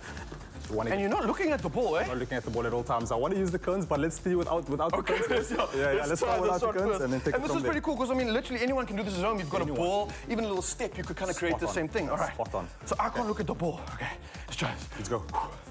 Good, good. Top Okay. stuff. We're in the zone. That's good. You're getting it? You look in control. Well done. Keep going, keep going. There we go. 5, 4, 3, 2, and time. Excellent. Okay, we are definitely working out here. I'm That's feeling the excellent. burn in the quads now, especially as well. But again, you really got to focus on this, man. 100%, yeah, 100%. Yeah. And look at me, I can't even talk. And what I tell the players is if I'm doing 10 push-ups and you're doing 30 push-ups, who's going to be the stronger person? 30 push-ups? Of course. Yeah. So the more times you can tap the ball or touch the ball, you're going to become a better player because you want to be comfortable with the ball at your feet. Love that, man. All right, look. One more exercise. Let's do that I'm same loving one. this. That Okay. same one. This time I'm flashing because you're so good at, yeah. So I've got to call out the colors again. You've got to call out I forgot the what the colours colors even was. I was like, what's that color again? All right, okay. Let's do this. Oh, the quads are burning, bro. Yeah, it's a okay. good workout. Core engage. Let's get it. All right, I'm ready. Good. Orange. Lovely. Pink. Top stuff now. Orange. Orange. It's looking good. Woo! Oh, keep it going. Pink. Good. Orange. Good. Orange. 4 more. Pink. 3 more. Orange. 2 more. Orange. Last one. Orange. Top stuff. Top stuff. Top stuff. Dude, that was absolutely awesome. I love this drill. I love this exercise. While we play it out and while we send it off to Mzansi, maybe we can go through one more exercise while we're here because I'm loving this, man. What do you got Last one, first? just work on the pass. Okay. I need you to hit the sweet spot of the ball, the center of the ball, and then let's hit the center of your foot. So I need you to, your feet to move in and out with a pass and just keep it moving going. Okay? Okay. So in and out, and then you're going to pass back to you. I'll be on my knees. I'll just roll the ball to you. Pass. Alright. Good. Pass. Good. Work your feet around the back. Alright. Yeah. Good. There we go. All right, Mzansi, we are into the swing of things right now. I'm planning to get into the Liga. If you are to get involved in these skills, otherwise, maybe you want to reach out to Rian right now, because this man knows what he's talking about. Putting us under paces, developing soccer skills, and you can find him online. Woo! Hope you enjoyed this one. All right, in the zone. Let's go. Woo! Catch Expresso this May as we highlight the importance of feminine hygiene, proudly brought to you by Gynegard, who are also offering 10 Expresso viewers a chance to win their own hamper full of a comprehensive range of Gynegard feminine hygiene products to the value of 1,000 Rand. Simply reply to the competition post on Expresso's Facebook, Instagram and Twitter pages using hashtag Gynegard and hashtag #FreeToJustBe. That's this May from the 1st to the 31st right here on Expresso. T's and C's can be found on expressoshow.com.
It's my feel-good breakfast show.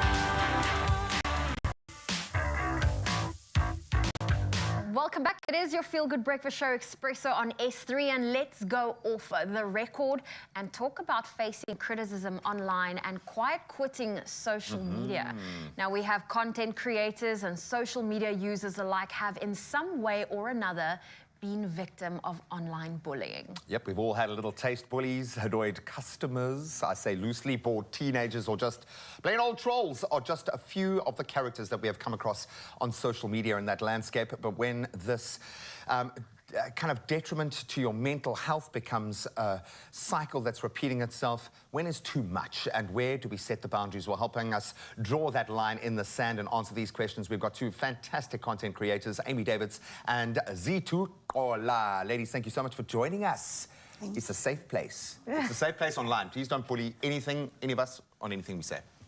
Well, I'm going to start off with you, Zetu. I want to know, with regards to starting off your profile, like, how long did it take you to build up to the following that you have now? Was it something that you thought, oh, it's easy, this is what I'm going to do, or did it come quite organically for you? I was actually minding my business one day, and I didn't really have many followers. And one video went viral, and I went from having maybe 1,000 people in my corner to all of a sudden 50,000, and then a year later, it's now 208,000. So it was quite a fast incline. I wouldn't say it was easy. I create content that comes very naturally to me, things that interest me in general. And I found that the bigger the platform got, the more people easily criticize you and find something mean to say. And because I'm on TikTok primarily, a lot of content creators who go on to bully disappear under a username that's unidentifiable. What do you say? User 1, 2, 3, 4. 1, 2, 3, 4, 5. No profile pic. No profile pic, nothing. And their sole purpose is to just try either discredit whatever you're saying or start attacking you as a person. And those forms of bullying, because when I go on my TikTok, if you've ever been on that page, I don't wear makeup, I don't dress up, I literally roll out of bed and you're in my quite hoodie. like... Exactly, and I'm quite like straightforward. I'm here to say what I'm saying, and then I'm out of there. And you find a lot of people who will criticize my appearance, or they'll say horrible things about like my not perfect teeth, like I'm supposed to be in a movie. And you know, a lot of the times you can ignore it, but it does get to you. So in a very short space of time, I've had to learn how to read people's comments and then not let it affect me, even though it really still does. And I try not to read many comments after the video's been up for more than an hour, because then anything can come at you. Then you spiral. Yes. Yeah, and I suppose I call it the vortex when you get sucked down there. But it's a danger because it is an engagement platform. So you need to be engaging with your followers and talking about these things. But there is a line, and I'll keep using that word in the hopes that someone actually takes this on board. Amy, you're a content creator. You've received backlash. You've been through some pretty difficult moments online as well. In fact, let's take a look right now at this video, which kind of tells the tale. I receive on the daily negative comments about the way that I look. Comments on my videos, TikTok DMs, Instagram DMs, emails about my appearance. But this comment, I'm done. Done with TikTok. This is not okay. This is not okay. It's not. Oh. Can I ask you to repeat that comment? No. Not really. Yeah, no. exactly. You would not. You could not. No. In the normal space of communication, be able to talk like that. How is it okay online? It's not okay. And how is TikTok okay with that being a part of the platform? Because it's there. I know they're not responsible, or are they not? What recourse do you have in this instance? That video was very hard to watch, rewatch now. It was done more than a month ago, or can't even remember. But very difficult to watch now. That video was made in response to a comment from a user that had made various comments on my videos, and I had just had enough. It is not okay to comment those kind of things, and I made a follow-up video to that, and just came back a little bit stronger.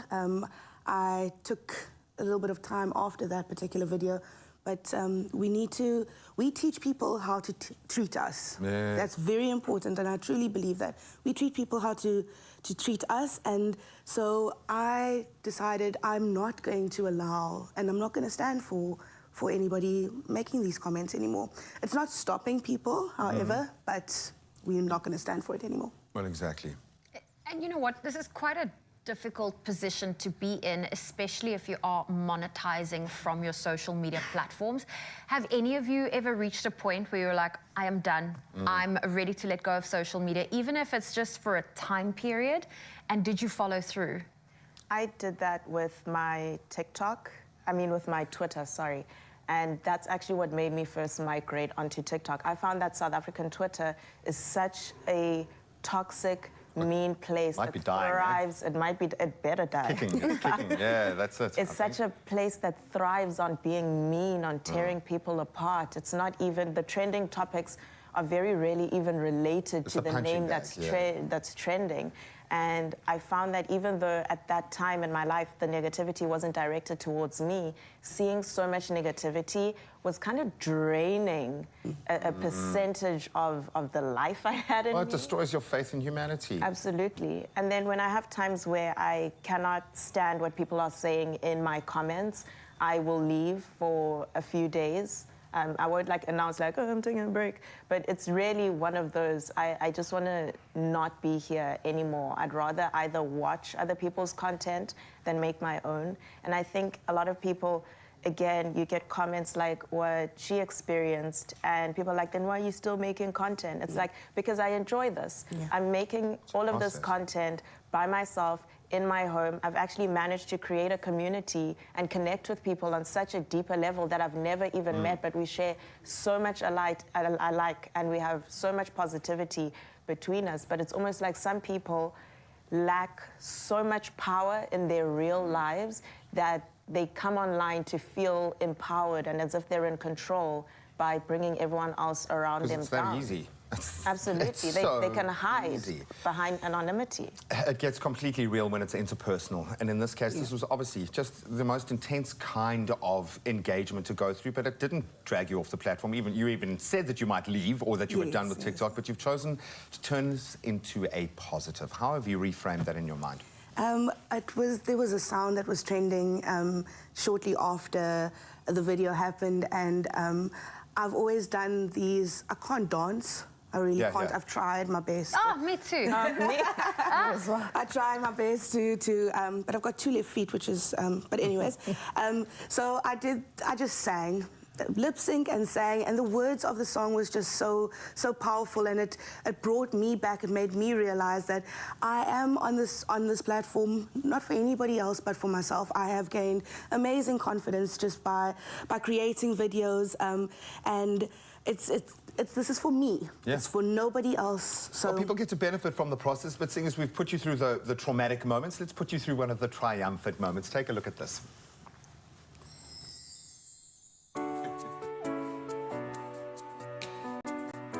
Yeah, yeah. Oh. I'm not the girl that you see in the magazine. Perfect face and perfect body. Never be anyone but the one I am. One I am. I can bend to your expectations to fulfill any fantasy. If what I am is what you need,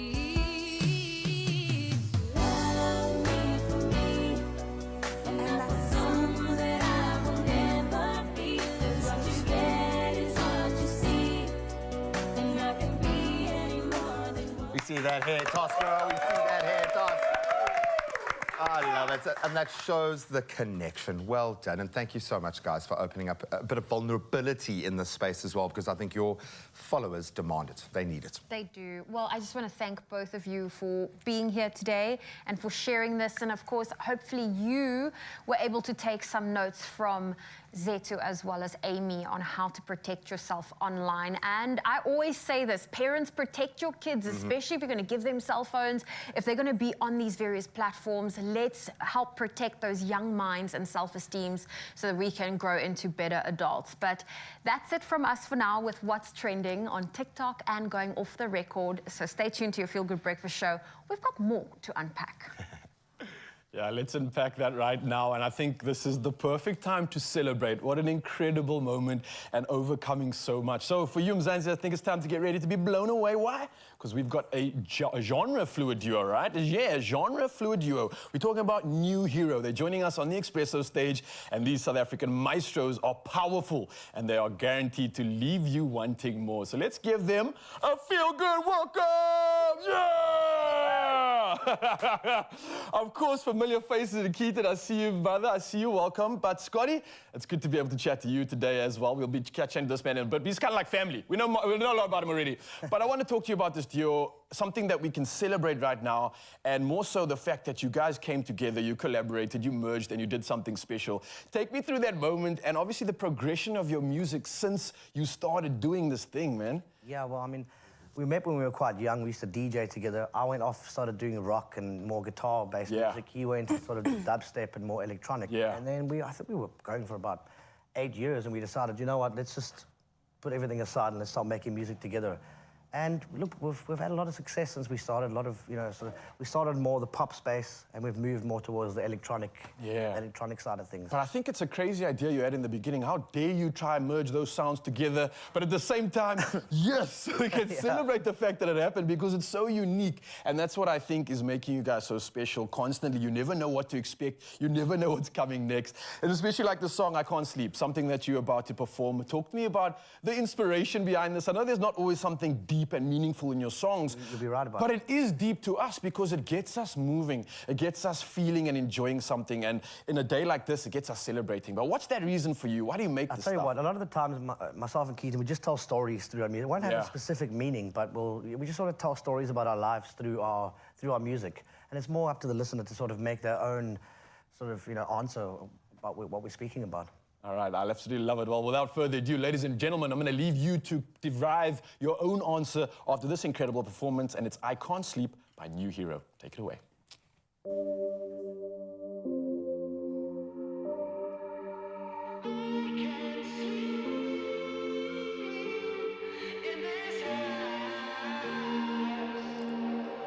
I don't wanna live my life this way. Things are moving too fast. I see us fading even more each day.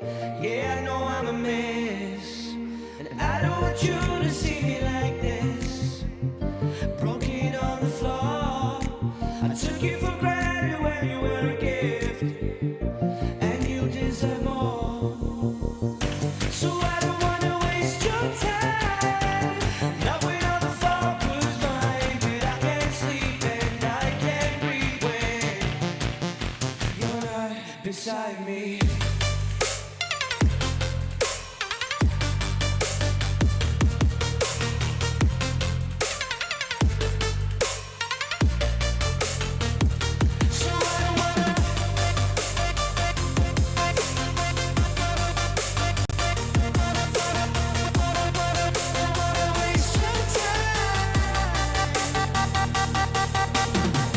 Didn't mean to let you down like this, just seem to push you away. I'm struggling to find the reasons now that would make you stay. And I don't want you to see me like this, not when I was more. It kills me to see how now you doubt me.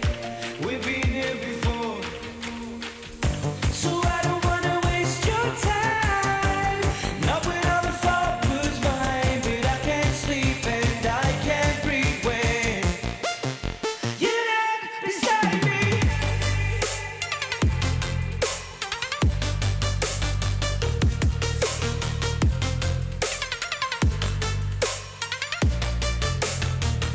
So I don't wanna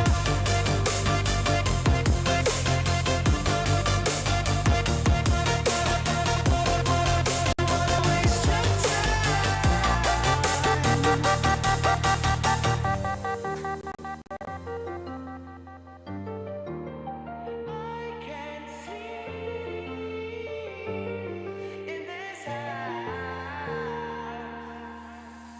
I get it. I don't mind. It's cool. Join the bank that's best for your loan. Choose up to 200 Rand cashback monthly with a personal loan. Apply for a personal loan and a savvy account today. Nedbank, see money differently.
It's my feel-good breakfast show. Welcome back. It is your feel-good breakfast show, and wow, what a jam-packed show we've had so far. Now, the term quiet quitting, we've been using it a lot, especially this morning, and perhaps you've been hearing it a lot more, but it seems to apply to more than just our jobs. People can now even quiet quit relationships and friendships. Now, when you find yourself in a toxic friendship, it can be hard to know what to do. Do you want to fight for it? Do you address the issue? And how to break off any bad energy from your life. Now, to help us navigate toxic friendships, we have counselors Ashley Lawrence, Lisa Mental, and as well as Susan Knighton-Fit, who is here to join us. It's so great to have you all here. Thank you. Yeah, thank you so much for joining us. Yeah, this is going to be a conversation which I can't wait to get into. I think everybody needs to listen to this right now, Mzansi. So let's get straight into it. Ash, maybe I can ask this one to you. What are the signs of a toxic friend or a toxic friendship? Let's say that, yeah. And I think this is what people really want to know, right? We want to know, you know, is this someone just having a bad day? Is this maybe my stuff? Like, what's going on here? Yeah. And I think a good starting point would to be, how do you feel around that friend? Okay. How do they make you feel? If you've made plans with them, are you feeling slightly anxious to see them? Are you worried about what they're going to say, what they're going to do? So you want to tap into actually how they're making you feel. Okay. And a second thing is often with toxic friendships, what we often see, you know, I see in my counseling practice a lot, is that it's a very one-sided friendship. So you're always the one that's reaching out, you're always the one that's putting in effort, and that's Sounds not familiar. really being reciprocated. Yeah. You become maybe even the therapist to your friend, but they're actually never here for you. All right. So that's something I Trust your gut. yeah, absolutely, that intuition. But we don't always listen to our gut. You know, the little red flag is there, the carnival, instead of actually a red flag. Susan, what is it about people that are hesitant or not just stepping away from a toxic friendship? What's keeping them in that cycle? Well, I think, you know, we don't like to give up on stuff we've worked on. We've sacrificed ourselves and put ourselves into it and into that space. But one of the dynamics which happens, obviously, inside of a toxic relationship is it slowly but surely eats away at our own self, at our self-identity and our self-esteem. And sometimes when we get to that point, you know, we kind of would rather be in that friendship than be alone. And that's what kind of makes these things so tough to kind of step away and say, hey, I need to get out of this fog and I need to look after myself. I think that, in essence, is often the core of it. I like that. That gives a good perspective to it. I have this situation, and maybe we can play this out, where you sometimes feel like it might be you that's the problem, right? I mean, with any relationship, whether it's a friendship or an actual relationship itself, you always find like, is it me? You question yourself. You don't want to ruin that loyalty aspect. But sometimes it could be the case, and I've heard this theory before. Lisa, maybe I can ask you this, that it's sometimes the effect of like past traumas in that person that's now coming out or being expressed in a very unique way, and often the case in a friendship. Is this something that's very true in your case? Have you noticed this? Definitely. Our internal world is projected externally. And I have a different dynamic to add to this because, and this is a tough pill to swallow, but we are all capable of being toxic people because it's in our human nature to go through struggles, you know? Yes, there are perhaps maybe more toxic people than others, but we are all capable of being those people because of internal struggles, self-esteem issues, any struggles that we go through. We can go through a period where we're toxic to other people because we're projecting that. And we might not even actually be aware of that, right? No, might not be aware of that. Plot thickens. and it's a scary reality. I mean, no one wants to think of themselves as toxic, but maybe, Ashley, you can shed some light on, there's not just one version of a person that is toxic or not, you know, like a great friend. What are the different types of toxic people you can get in this world? Yeah. I think, again, with like most mental health things, most behaviors, it lies on a spectrum, right? So if we're talking about toxic behaviors, it can be that, you know, perhaps that person is going through a really difficult time. Perhaps they're struggling with depression. And some of those symptoms would, of course, translate as toxic in a relationship. So, you know, it can be isolated and we're responding to that. We're just trying to survive, right up to, you know, the more extreme side of, let's say, someone with a personality disorder, such as narcissistic personality disorder. So I think it's really going to be on a spectrum, let's say this, excuse me, this like toxicity per se. So yeah, it can either be more your dominant sort of way of being or just in certain contexts. Oh, all right. Well, I think we've officially established what this is all about, but you aren't going anywhere, and I'm grateful for that because we're going to carry on this conversation. I want to find out what happens when we potentially stay in that relationship and we don't do anything about it. So we'll unpack that question and a lot more in just a bit, so don't go anywhere. The specialists are waiting to serve. Now, yes, this is my speciality. If you are Team Coffee, which we definitely are, you're going to love this. Finally, it's a grown-up milkshake. If you're Team Tea, then you're about to be converted to Team Coffee. I promise you, today we are making the ultra-popular, delicious Dalgona coffee with a chocolate mocha twist. This is beautiful, and like I say, this is an adult's milkshake. Lots of coffee, lots of froth, lots of flavor. So I'm going to bring another one of our coffee aficionados, Raul, in here to help me out. But at the heart of this, for all of our coffee lovers, is a really good coffee. I found it, dude. I found our milkshake. Did you? Okay. It's a grown-up milkshake. And I know that you are like an aficionado and a massive enthusiast when it comes to anything coffee. So this is why you're smiling like this. It is, dude, because everyone laughs at me when I put like the fourth or the fifth spoon in. I'm like, hey, man, it's for the caffeine, not for the coffee. But this is all about the flavor and a few really easy steps. So I'm going to start with the milkshake portion. Can I help you? And you're going to be working on the froth. Okay. Ooh, this is a proper job, man. It's a proper job, man. At the heart, we're using our Jacob's Gold, smooth and mild, freeze-dried, okay?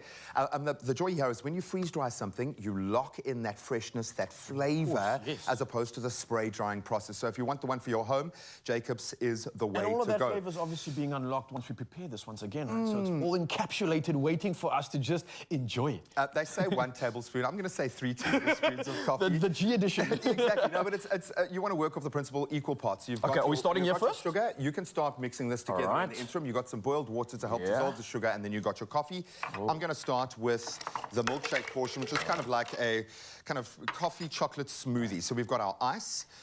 We've got our honey coming in here. Gee, quick one. Sorry to interrupt you. Is it just 1 spoon of coffee? Are we going to do the G edition? Okay, so definitely the G edition for this. Look, the hack here is that if you want a better froth, the sugar and the coffee combo really gets you there. Especially when you consider all the flavor inside of this. Yeah, man. And this is for the love of coffee. So make no mistake, that's what we're doing here. Then I've got a bit of cocoa powder going in there as well, and then the milk. Am I whisking this up or using the machine? I would use the machine. Yeah, I want to get that extra froth in this. Together. Right. And rock and roll. Get it. And you want to try and create as much froth as you possibly can, buddy, while So I'll speed this up together. Let's make some noise! Come on! This is our version of New Hero. Yeah. It's about as technical as we can get here. I love it. I'm sure they could actually combine this sound into a song. No doubt they could turn it into a summer anthem banger. All I right. have no doubt. Are you doing on your side? It looks like I got the froth going on here. Wait. Yeah, man. I told you, 3 spoons at least. Who ordered the froth? Because we got it. That is amazing, guy. Oh, well done, buddy. Look at that. So what I would suggest here is maybe we've got some beautiful chocolate syrup there on the side. Ooh, okay. I would maybe put it around the glass, a bit of a... Oh, okay. I see like a little decoration vibe for this. So how are we going to do that? Around the rim, whatever. Just like a little artsy vibe. Let's try this out. For the gram. For the gram or for the talk, yo. How's this technique? What do you think? Oh, beautiful, man. Ooh. Okay. Don't even go there, guys. Don't even go there. Okay, that looks beautiful. So now we're going to add, very gently, you can add our kind of cocoa coffee smoothie. It's got a bit of its own froth. Oh, yeah, anyway, it really does. It's like froth on froth. This is exceptional. And I'm going to keep a little bit left just for that actual froth at the top. It's all there. Lovely stuff. And then we're going to add our beautiful... Look I call this a crema. I don't know. This is like a crema on another level. I don't even know. Look at that. Oh, wow. Who's lining up the sights on us right now. But this is a fun, fun way to enjoy your coffee. And I think the recipe requires, obviously, the purest instant coffee. And that's why we have gone with our favorite Jacob's Gold. It's got a smooth, kind of a mild flavor, good round body, but not too intense and strong. And as I was saying, you might not know this, but pure instant coffee is either freeze-dried or it's spray-dried. And the one you want is freeze-dried, and Jacob's is freeze-dried. That means the flavor is locked in at that critical part of the process. So it's definitely the one that you want to use for this recipe, because you can use a lot, which is great. Buddy, I want to say use a straw, but don't use a Actually, I'll grab this one. You can grab this. Tell us what you think. Tell us I will have a sip of this one. Don't ruin it for the gram yet. Yeah, no, we want to get a picture of this one. Let's have a small little sip. Ooh, speak about flavor being locked in. That's where it's at, my man. Okay, you weren't playing games. Well played. Can I down this whole thing in one go? It's actually so refreshing as well. So do yourself a favor. Use your Jacob's to make this Dalgona coffee at home. And please post the pictures. We want to see it. It is so creamy, so rich, and has just the right balance of flavors. So if you want that smooth sweetness to keep flowing in your kitchen, try this one at home, and we'll keep you wanting more. And if you want the full recipe, visit expressoshow.com. And if you missed any of the steps, as easy as they were, this is how we did it. Check it out.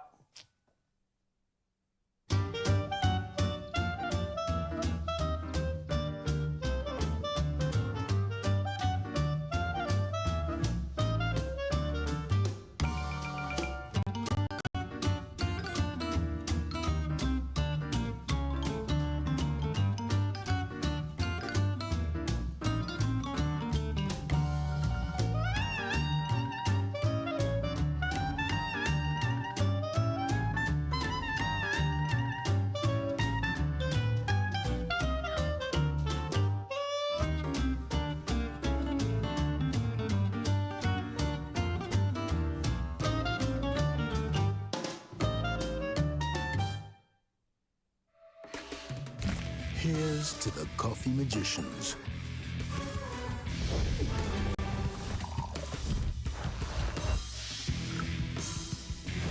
The ones who know what you get out starts with what you put in.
It's my feel-good breakfast show. Welcome back. It is your Feel Good Breakfast Show, and you're just in time as we're continuing our conversation around friendships. Now, leaving a relationship can be tough, be it romantic or platonic, but what's even more tough is when it's a toxic relationship. Now, manipulation will have you second-guessing your choices, and possibly loss of mutual friends will have you doubting. Now, to guide us through this tough yet very necessary conversation, we welcome back our panel. We have Ashley, Susan, as well as Lisa and Zetu joining us on the couch as we unpack this further. Listen, the conversation we had earlier was insightful to say the least, and it's something that I think put perspective on things. But I wanted to find out about what happens to those people that make the decision to stay in a toxic relationship or aren't even aware of it, but they find themselves in one. What do we do? What can potentially happen, and how do we become aware of that? Susan, maybe you can shed some insight on this one. Yeah, you know, it's such a difficult question to answer because toxicity comes in different forms, but often, you know, we are wired for relationships and we built for relationships, and that's why it's tough to leave. But what can often happen is we create defense mechanisms or protection mechanisms to make ourselves feel safe in that relationship. And often those are maladaptions. So it's withdrawal, it's jealousy, and we almost sometimes take on some of those toxic traits in ourselves. Okay. And recognizing it in yourself is not always easy, and it's not always pleasant to have it pointed out. But Ashley, maybe you can shed some light on this. In the event you perhaps notice a family member or someone very close to you is that toxic person, what's the best way to address it? Yeah, and I think that's a really great question because, you know, we can often in the face of difficulties in relationships just shut down and walk away. But, you know, it's always really helpful to try and understand a little bit what is going on. And often, you know, we maybe reach out to that friend when we're feeling angry, when we're feeling upset. And maybe that's not the best way to communicate. So, you know, choosing a time where you're calm, they're calm, and really just communicating how you feel, how their actions are making you feel, rather than doing the whole blame game, you know, that you're this terrible friend, really just letting them know how their behavior is impacting you. I like that. And again, I do believe these pieces of advice are essential and it's crucial, but it's easier said than done, right? Zetu, maybe I can ask you this. In the practical world, you're someone that maybe isn't a counselor, but you have such a great level-headed mind to you. It's something I've definitely noticed. What have you maybe experienced when it comes to toxic friendships? Have you had to be in a situation where you need to address it or you become aware of it? And if so, how did you go about it? Because we've got all the advice here, but obviously, like I said, easier said than done, right? It's absolutely easier said than done. I think that the older you become, the less inclined you are to immediately make friends, and you tend to nurture friendships that you've had for a long time. So when a friendship has been going on for a long time and it's no longer serving the purpose or the love is not reciprocal, it becomes a lot harder to leave. I don't know how I deal with it, but it's always good to make your feelings known to someone and to be honest, because if you're trying to build an honest, open relationship with your friends, with a partner, communication is always key. Yeah, it is key, but like you said, it is hard, right? And that's something I'm trying to wrap my head around right now. Lisa, maybe you can add to this, because we get to that situation where I've been with someone for 10 years as a friend, right? And we're close, but we grow out of that friendship because things change or traumas come to light and we lose that way to express ourselves. At what point is it like too much? At what point do you have to say, look, this isn't serving my purpose. I'm as loyal as can be, but I'm stuck between a rock and a hard place now because I need to get out of this. What do you do in that sort of situation? Is there a solution even? I think it's personal to each and every person, and I think we all have different bandwidths when it comes to what we can handle from different relationships. And also to mention that a relationship doesn't have to be toxic in order for you to leave it. Sometimes it reaches an expiration date and you just decide, let's go our separate ways. But yeah, I think when trying to leave a situation, it takes a lot of courage.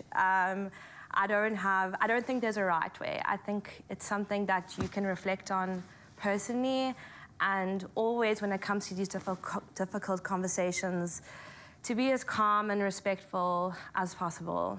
you know? Yeah, so that's my input. I'm just thinking of friends who've got kids and, you know, often I think as a parent or an adult, you can witness that, hang on, this is maybe not the right friendship or this dynamic doesn't work.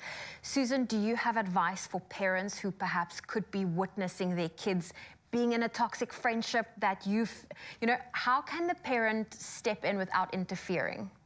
Is it even possible? So, well, is it even possible? You know, I just think if you're looking in from the outside and as a parent myself, you know, you've got to help children navigate relationships, you know, from this high, and it gets complicated, and the bigger they get, the more complicated it gets. And I think the thing is, again, openness, conversations, and to be reflective and just to say, hey, this is what I'm seeing. And how does it, when you're with that person, how do you feel? And what should a good feeling be? You know, does that friend make you feel good about yourself? Do you have fun? Do you feel joy? And again, you know, as an adult, we say, is it an energizing relationship or does it suck energy out of you? But as a child, as speaking to a child, you know, you've got to kind of use those simpler words, I guess, those more practical words. Does it give you joy? Do you feel anxious? And also to teach a child to trust what their body's feeling and to trust themselves right from get-go. Because what we really need to do is to help our children understand themselves and develop resilience, because they're going to meet them at some point. Yeah, yeah, and such is life. Yeah, Zitra, so you want to add to that? I'm a parent. I've got a 2-year-old and a 5-year-old. And a few weeks ago, one of my kids, the 5-year-old, was experiencing what I was witnessing to be a toxic friendship, but absolutely loves their friend. And absolutely that is the advice that I followed as well. But it's harder to make kids understand what you can see, and you also, as she mentioned, you want them to navigate their own way through life. So what I did was find the positive friendships and relationships she has and start creating more opportunities for her to hang out with the people that treat her well, that love her, so she's able to deduct that the other scenario may not be as fun and happy as the other one that she's in. It makes sense. It's an interesting thing to navigate, actually. I mean, at first I was like, yeah, this is simple, this makes sense. I love this. I think this is a great conversation. Actually, maybe I can ask you to summarize this in some way and provide us with a tip in terms of how do we deal with this situation in the future? What is something to maybe look out for constantly, and how can we be better prepared next time around? Look, I think we're talking about relationships, friendships, romantic relationships, all of these kinds of, anytime we're interacting in a relationship, whether it's family members or a friend or our romantic relationships, how we can't always anticipate that someone is going to be toxic, right? First few months, things are great, even in friendships. But I think the best thing that you can do for yourself is work on your own self-esteem, work on your own values and your own boundaries. Then no matter who's going to come into your life, you are going to be able to value yourself and put down that boundary of like how you want people to treat you. I love that. Definitely. Nice. Well, thank you to each and every one of you. Susan, Ashley, Lisa, Zetu, thank you for joining this conversation. And knowing when to leave a friendship, it is a tough one. But sometimes you need to know what is the right choice for you and what you deserve. Now, I just want to say thank you once again to our incredible panel who was here this morning to join us in this conversation and just reminding us of just that. Yeah, and of course, Mzansi, if you have any comments on this, come through on our social media channels. And of course, our WhatsApp line, it's 063 408 8863. We'd love to hear from you.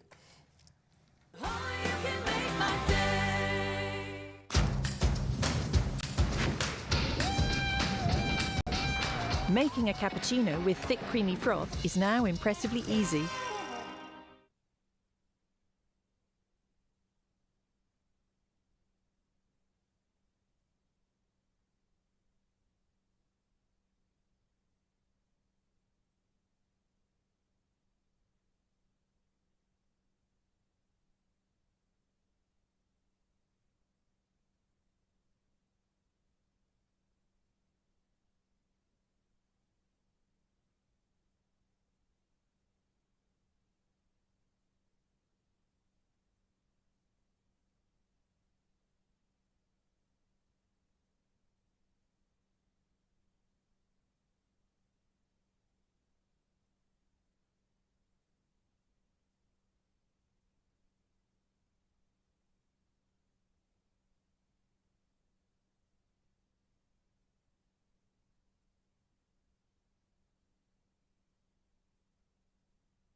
It's my feel-good breakfast show.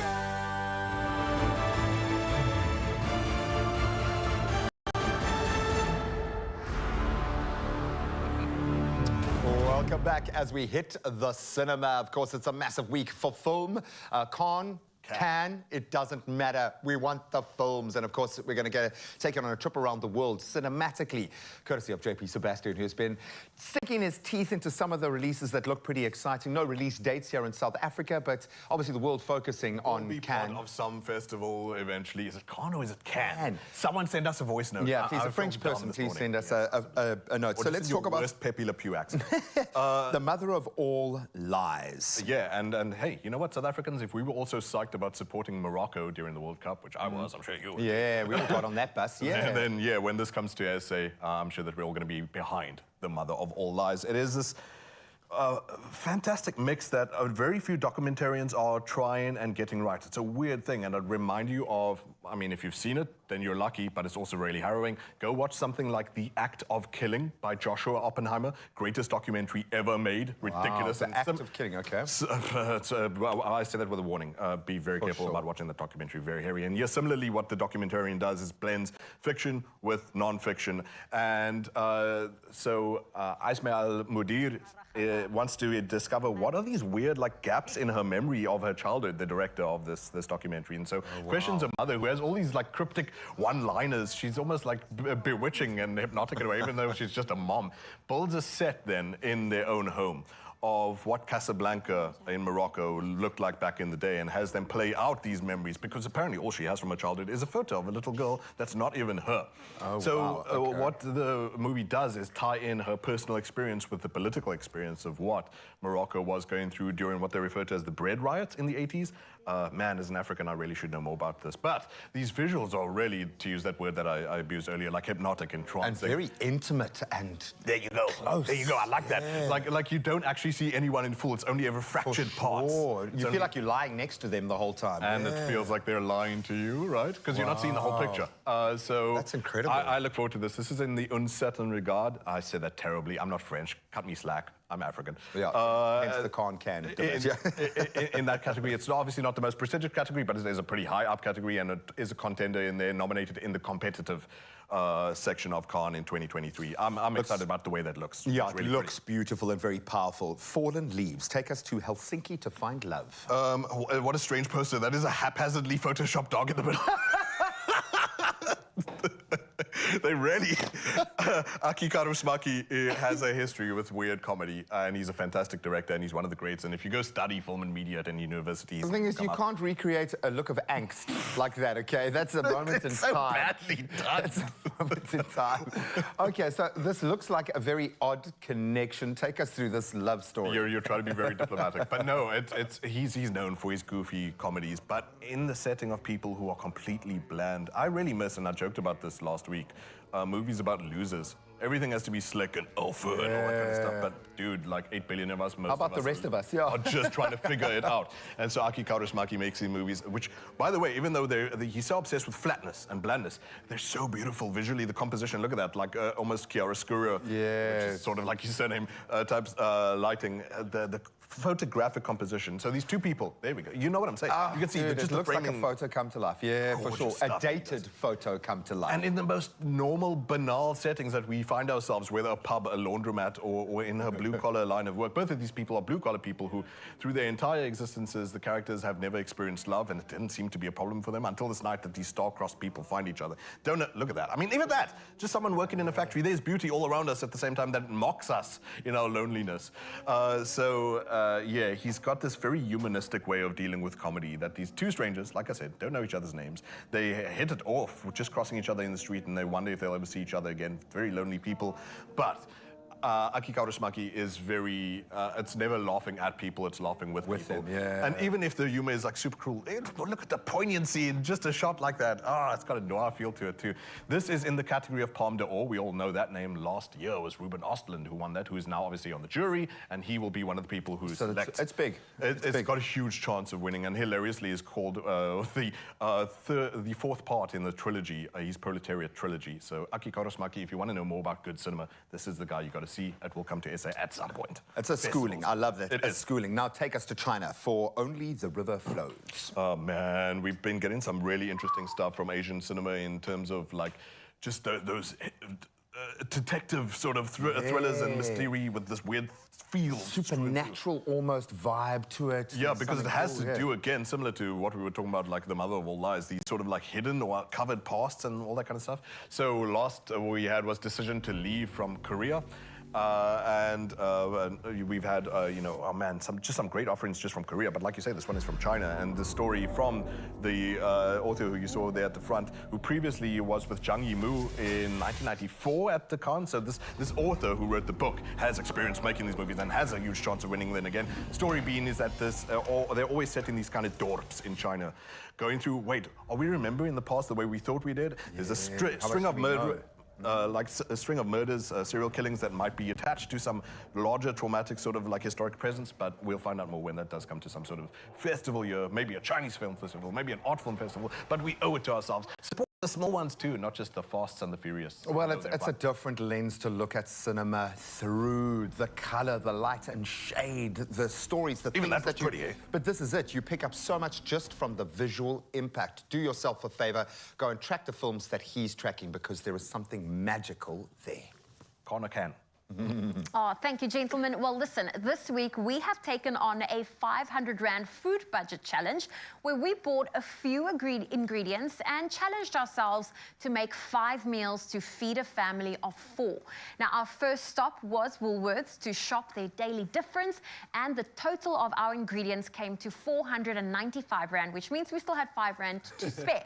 Now, we've been loving what everyone's responses have been to this challenge. So for our next recipe, which is number 3 out of the 5, we are making use of the gem squash that we bought in the 90 Rand vegetable combo that also included some onions. We're going to be using our soup veggie mix that we bought, as well as a tin of tomato, and this was all part of that big grocery shop we did that came to 495 Rand. I can't believe we actually doing this. Like, it's working. We really hit the mark. I had my doubts from day one. I know some people spend 5 Rand and more on one meal alone, so this is absolutely incredible. It just shows you it is possible. I mean, life's getting expensive. You just need to be a little bit more creative, shop the specials that's available, and really get going. Of course, you have your own pantry staples. So we have the olive oil from that, but we're using the onions that came part of that veggie combo. Nice, okay. I'm just going to let that sweat out a little bit. And what is amazing is we are using our soup mix, not for the soup, but to rather make it a bit of a veggie stew. And what is incredible is, I mean, it's got lentils as well as barley, so that means it will cook a little bit longer just to soften up.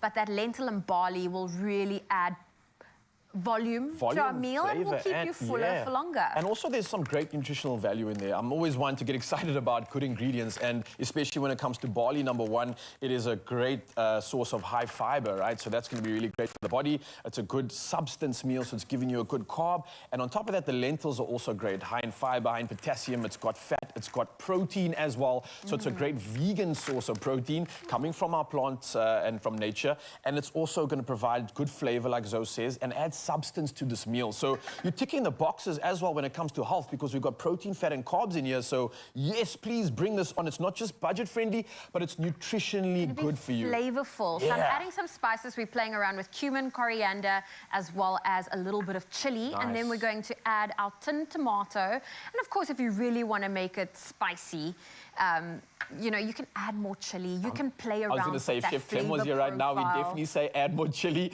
And I think for winter months, a lot of South Africans love that extra little warmth that it provides you. And this is a warm, hearty meal that the whole family can enjoy. This is one that the whole family can enjoy. And then we're going to just top it up with a little bit of water. Now, to get the most out of our can, I actually would do this, like get a little bit of water, smart, give it a bit of a rinse and get everything out of the can. I do that when I have like protein in my shaker. Don't waste the protein, and that's actually a smart tip. I'm going to do that with most of my canned stuff now, especially if it does need a little extra rinse. Waste not, want not. Now, is that kind of you done there? We're going to let it stew. I'm going to actually add a little bit more water. I feel like it needs a little bit more. And we're going to let that just slowly cook on a very low heat for about half an hour, because we want the lentils and the barley to be soft. And then I would imagine that the water will reduce in process too It and give you will. a nice... So I would pop the lid on and then every now and then just check on it. You might need to top it up with a little bit more water as you go along, but you really want it to cook, and we're going to warm that up a little bit. It's giving me like stew feels, stew vibes, and I'm here for that so much. So moving over to my side, very simple, very easy. Now, there's a debate on how you want to prepare your gem squash. Sometimes you can cut it in half before, which we've done now. Reason being is because if you prepare it or boil it in water when it's whole, it's apparently harder to cut through, right? Actually, I've tried that before. Yeah? What happens? It explodes. So you, Oh, whoa, you okay. want to Oh, cut it yes, of open course. before you put it in the hot water. But never I know think that. the debate also comes through is like to take the pips out before you or boil after. it or after. Yeah. So here's my theory, and I know you're probably going to have something else to say against this, but I would imagine here's the cool thing. Take it out before. Why? Because what you can do is plant it in your garden. Or create a little veg garden or something cool. So again, we're not wasting, and we're providing an extra potential for regrowth, and maybe we get some gem squashes at the end of the season, right? But again, when it comes to cooking, you can keep the flavor in there, boil it with the seeds, or the seeds or the insides, and take it out. But I'm going to take it out right now, just for ease of use, and like I'm showing you right now, it's nice and simple. I'm just using a spoon for this, and voila, we pop it into a little side tray over there, and that can be planted. Or you could even take these and roast these and char them later on if you are really into that. But once we've obviously opened this up, you can place it into boiling water for about 15 to 20 minutes, and then we move over back to your beautiful concoction that you've put together there, because that all goes inside. This is still cooking. We're going to give it a little bit of more time to reduce. So what we'll do is, once we've placed your gem squash, I can pop that in the water for you. Thank you very much. You can pop it into the water, let it boil. We're going to allow that to just cook through. If you have some leftover cheese in your fridge, of course, that wasn't part of our grocery shop, but that could be a staple in your house. Oh, like you can roast it afterwards. You can just add a little bit of cheese and pop it into the oven. But we will come back and complete this dish so that you can see exactly what our stuffed gem squash will look like with our yummy little vegetable stew that we are cooking up. But and it smells so good. it does smell good, and I'm excited to show you this. And you have 2 more days to stand a chance of winning 1 of 5 Woolworths vouchers valued at 500 Rand. Simply head on over to Expresso's competition post on Facebook, Twitter, and Instagram and answer the following question. If you only had 500 Rand to make 5 meals for a family of 4, what would you make? Include that hashtag 500 Rand challenge in your answer. The competition will close on the 19th of May, so you have a few days to enter. There are some T's and C's that do apply. And all I'm going to say to you is good luck. Don't worry, we will come back and show you what our final stuffed gem squash will look like.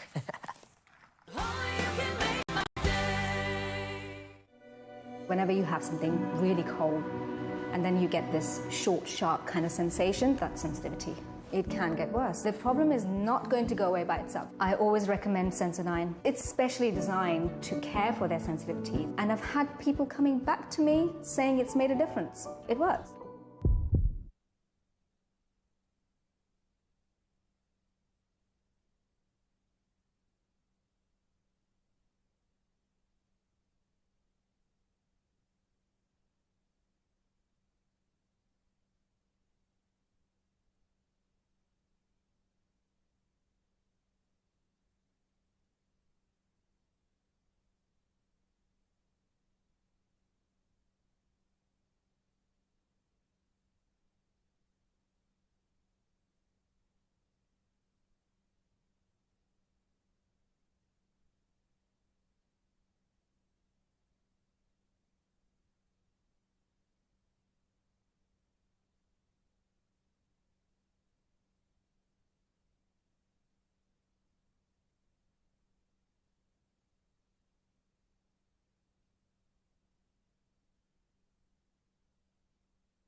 It's my feel-good breakfast show.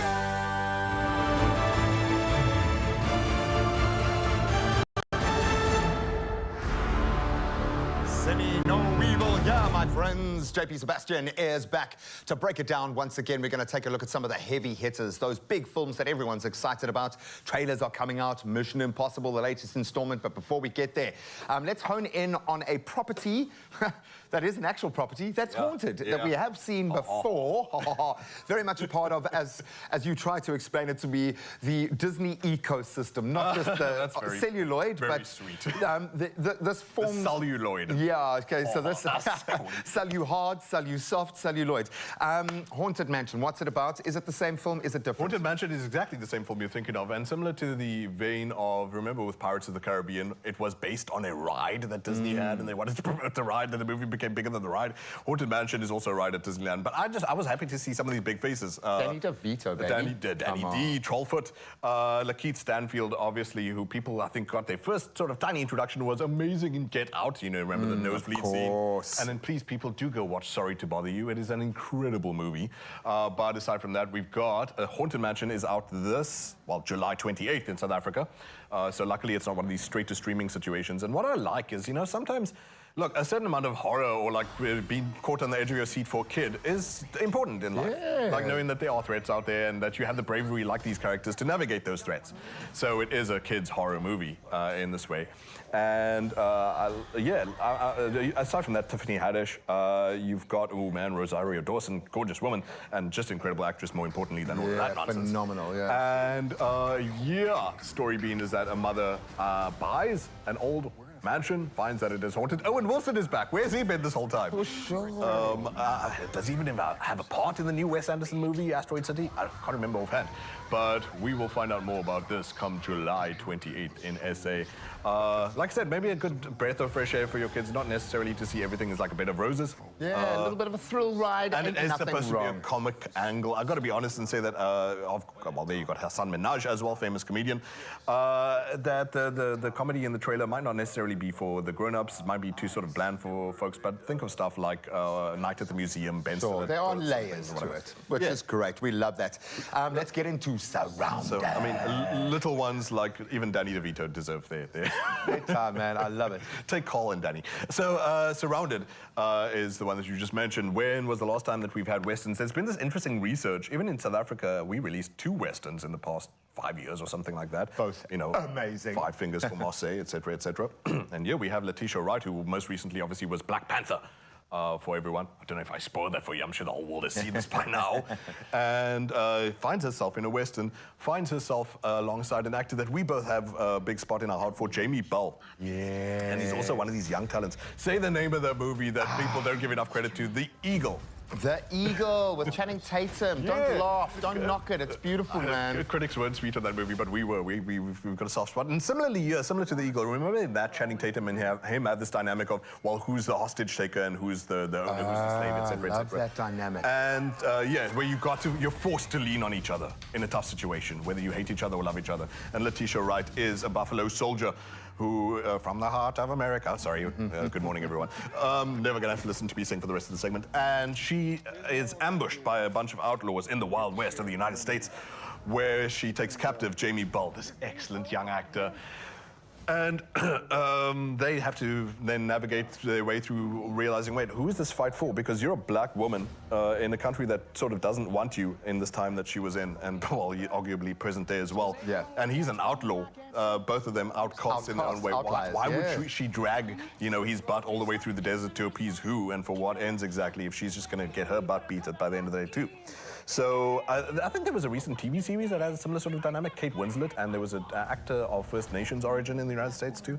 So these are interesting conversations, especially, you've got women of color and you've got, people who are marginalized, in the case, criminalized in the United States. No date for this, and they say, oh man, Michael Keith, or Kenneth Williams, this was his last movie, one of the greatest actors who ever lived. He died last year, and this was the last movie that he made, so this is the last chance you get to see him in action. Obviously, if you love The Wire, you love that man. He was the heart and soul of it.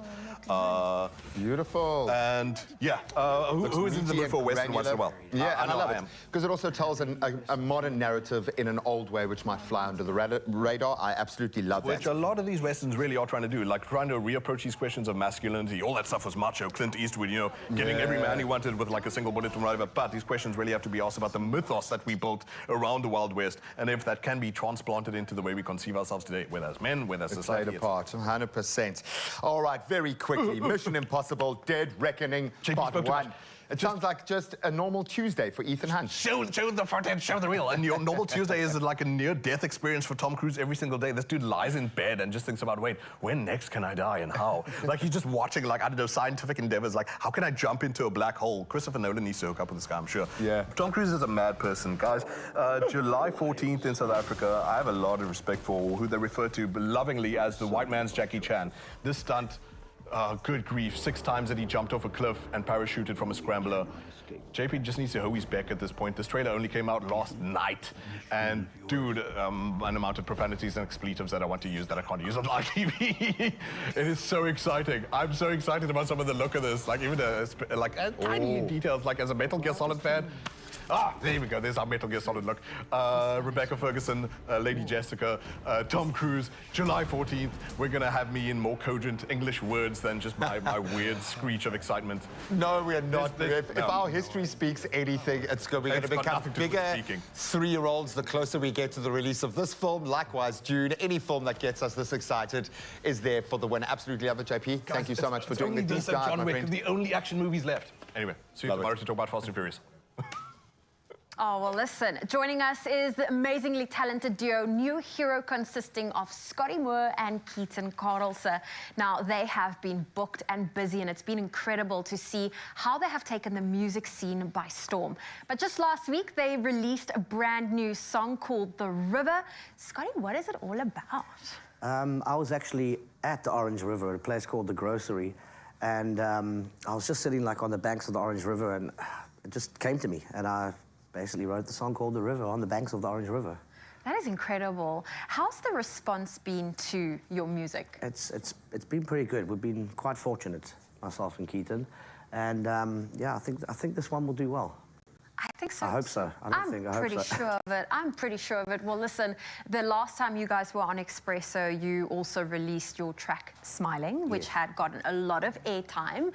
What was the response like to that song? Well, I mean, we actually dropped it on here, and I think the song did really well for us. It's still playing on radio to this day, and yeah, we've been very blessed. It's probably the first song when someone says, well, can you name one of your songs? And I sing it for them. They're like, oh yeah, I know that one. So it only took us like 8 years. I will sing it to them until they recognize it. Oh, okay. But that's how it works. Well, hopefully that will happen with The River, which you're about to perform for us now.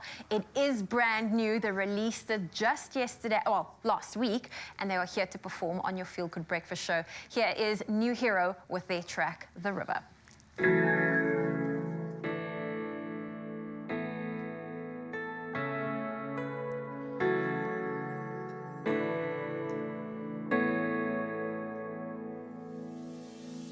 Happiness, why have you eluded me so? Just how far down these roads can one man go? I never stopped for a second for the pain that I've caused, but I should have known you were hurting inside and you lost your choice. I found my soul down by the river. I see my goals down by the river. Lord, make me whole down by the river.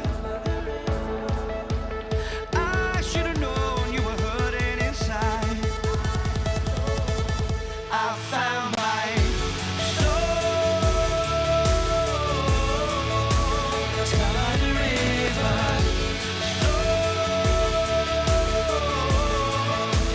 Down by the river.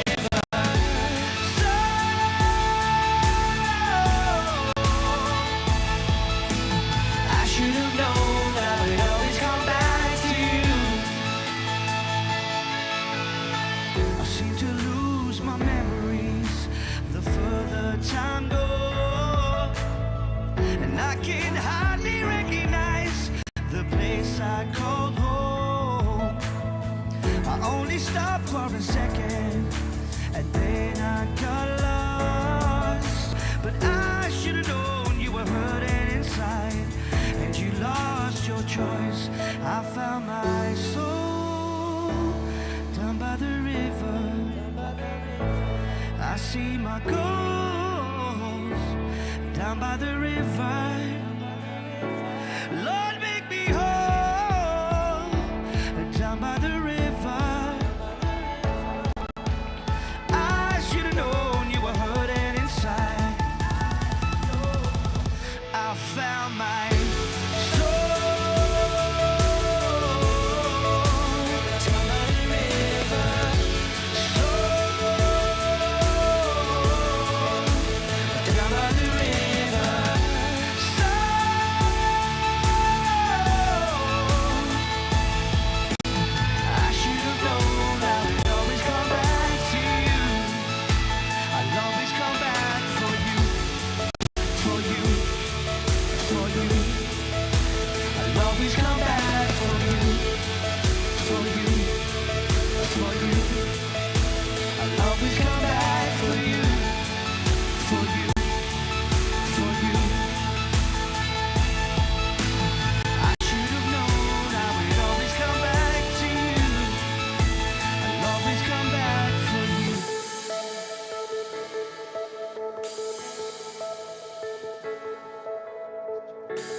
Are you the face?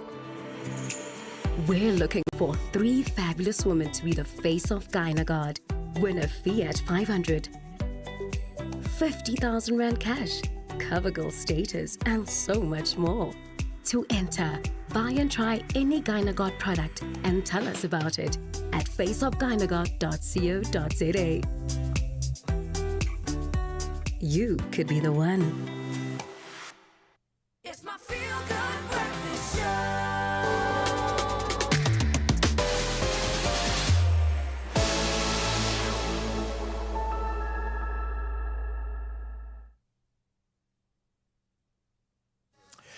Welcome back, you beauts. Thank you so much for joining us for the run-in to the end of the show. We've got a few more moments to savor with you. And today, we are taking you behind the scenes to witness a little bit of magic and a few mishaps, no doubt. The energy and the creativity that goes into TikTok videos is inspiring. It's not lost on us. And with the Samsung Galaxy S23 Ultra, we can hashtag share the epic with you on a different level. So we will see behind the scenes. Of course, we've had joining us today an incredible content creator, Zethu Ola, pop culture and entertainment content creator, and I think a big friend of our show. And of course, behind the scenes, we are tackling a latest dance trend. So we are calling all trendsetters right now to get ready to unleash your groove and join in on this TikTok dance challenge. We're talking infectious energy, creative freedom. It's the name of the game, and we are ready to hashtag share the epic with you in 5, 6, 7, 8. I think I was completely out of time there. There we go. Nice. I like it, guys. Okay, let's go again from the top. I absolutely love that. Let's record this. 3, 2, 1, let's go. There we go. Welcome to our world. Every day we got to go through this process and we love it. Go team! Well done. Oh, the Galaxy S23 can record videos like that in 8K at 60 FPS. That's incredible. So share the Epic with pro-grade, super quality picture standard. You will always look amazing. And remember, you have the chance of winning yourself a Samsung Galaxy S23 to the value of 20,995 Rand. Wow. Simply reply to the competition post on the Expresso Facebook, Twitter or Instagram page, whatever your mode, and tell us this. Why will you choose the Samsung Galaxy S23 for your own brand of content creation? Don't forget to share, #share the Epic, all important, and the competition closes on the 21st of May at midnight. So you don't have a huge amount of time, and you can find all those T's and C's on expressoshow.com. And if you need a little bit more inspiration, let's take you behind the scenes again, see if we've improved a little bit. Yeah, let's go. We got the groove. We got the groove, baby. Yes. There we go. Yeah.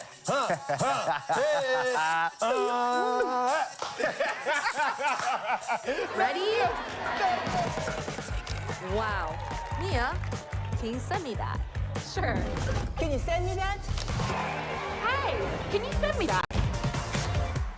Sure. Make every training day epic. Buy the Galaxy S23 series at the Galaxy Watch 5 or Watch 5 Pro and get free Galaxy Buds 2 Pro valued at 3,999. T's and C's apply. Well, we are back in the kitchen and the possibilities feel endless this week with our 500 Rand grocery budget challenge. And we are here to show you yet another delicious and hearty dish that is guaranteed to be a crowd pleaser. Now, this next recipe, it's going to hero the chicken and the sweet potatoes that we bought from the veg combo deal. We're going to be making a classic chicken stew served with roasted sweet potatoes.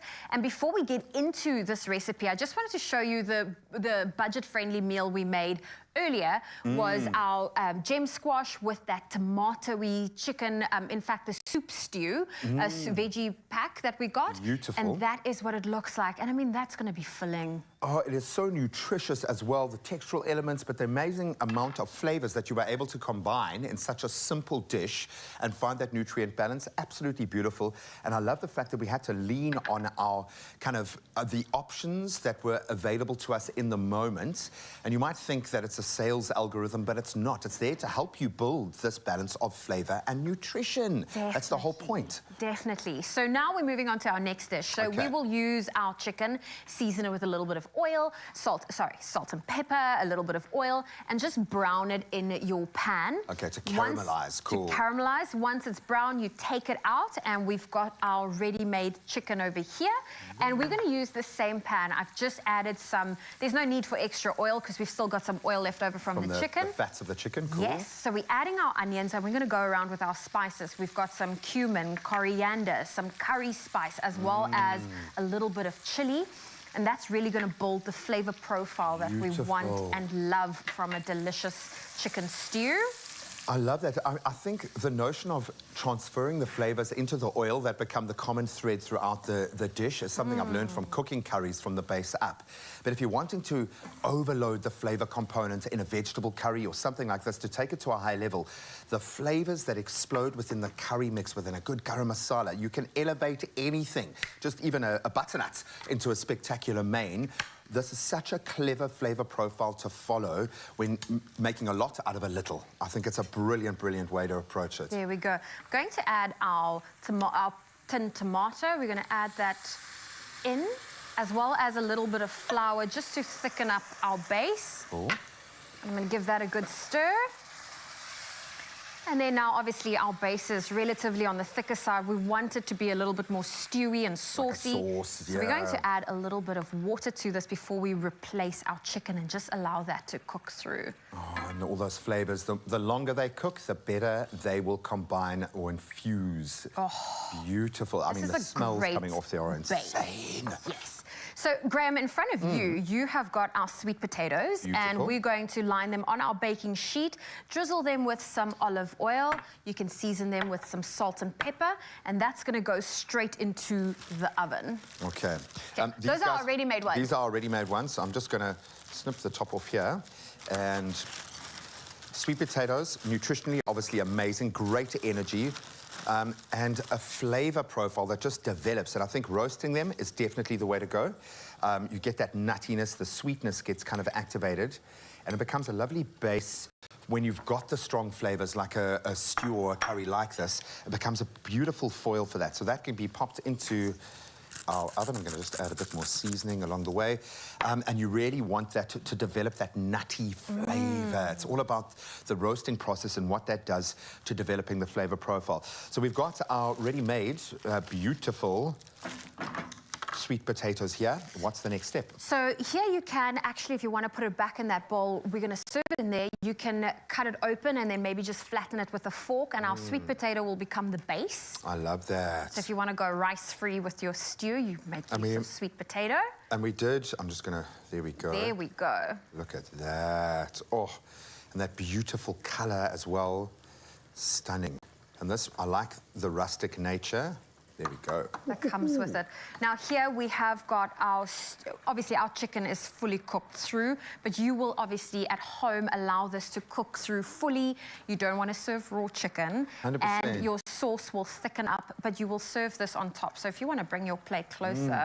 And that's where I think our foodie team, Nicole, was so clever in the proteins that she got. She got a great deal on the sirloins, which we'll be making steak sandwiches tomorrow to round off on the Friday. But we got a big load of the flavorful chicken. The chicken pieces that carry more fat, the brown meat, much better for this kind of cooking. They retain a lot of their moisture as well, so they stay succulent.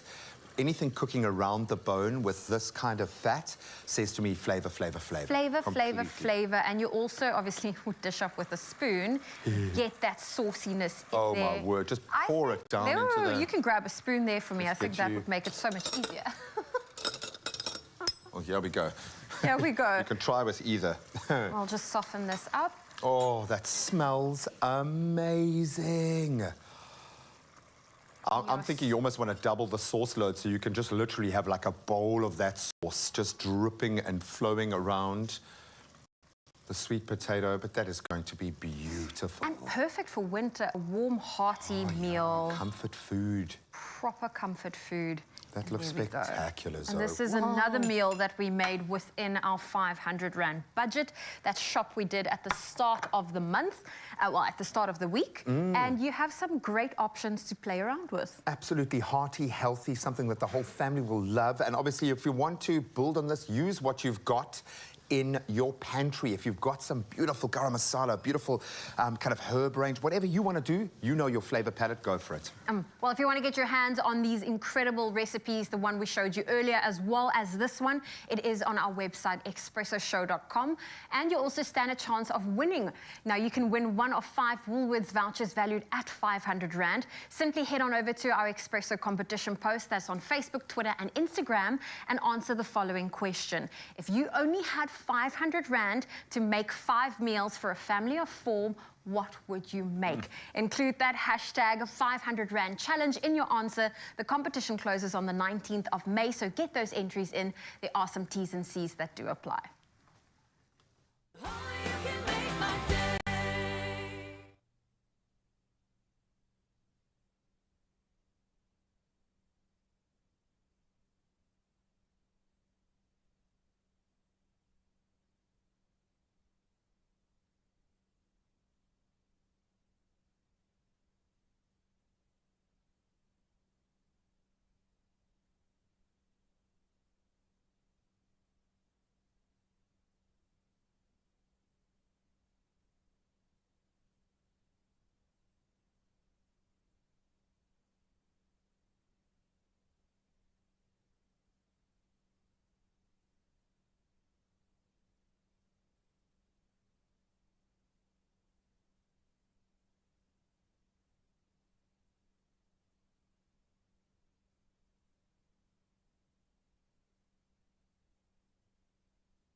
It's my feel-good breakfast show.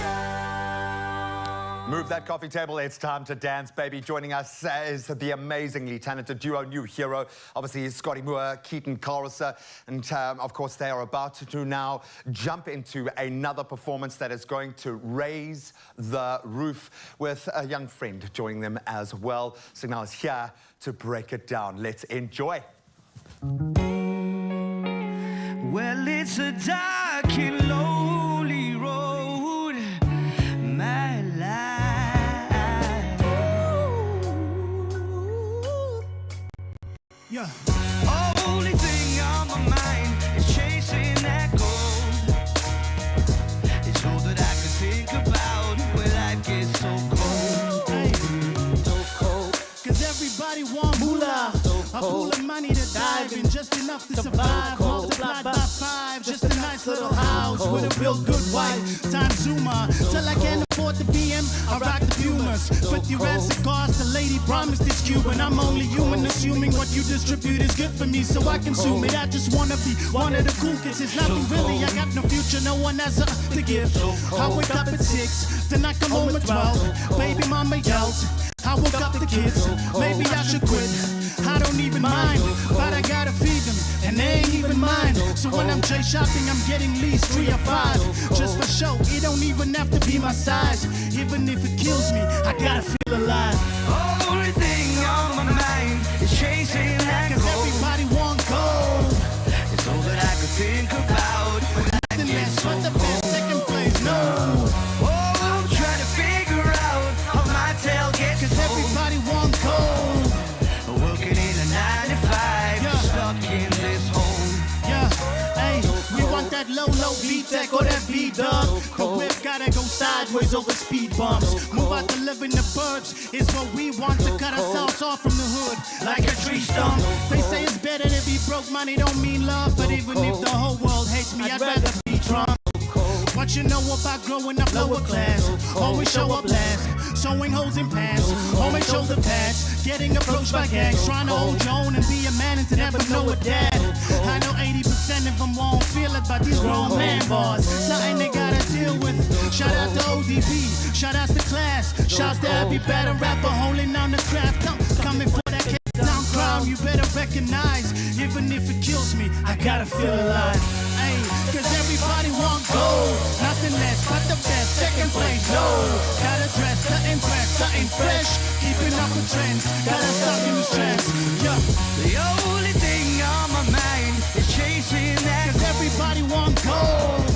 It's all that I could think about when life gets so cold. The best, second place, no.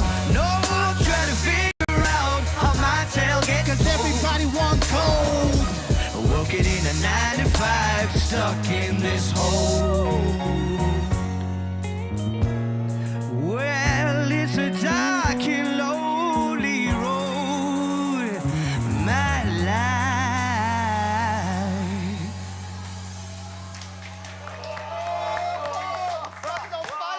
That's New Hero, that's Signal. Thank you so much. That is magic, yo. Please excuse our dancing, our anti-dancing. When you gotta move, you gotta move. You guys are amazing. Scotty, your voice has just been incredible today. And the best part is we get to do all of this again tomorrow. It's Friday, baby. We'll see you then. Never forget how much we love you. Mwah. Yeah. Absolutely awesome. The guys in the house, let's take a bow for that performance. Beauty. You turned it up, and thank you for that incredible conversation. See you in the morning. I love ya. Adios.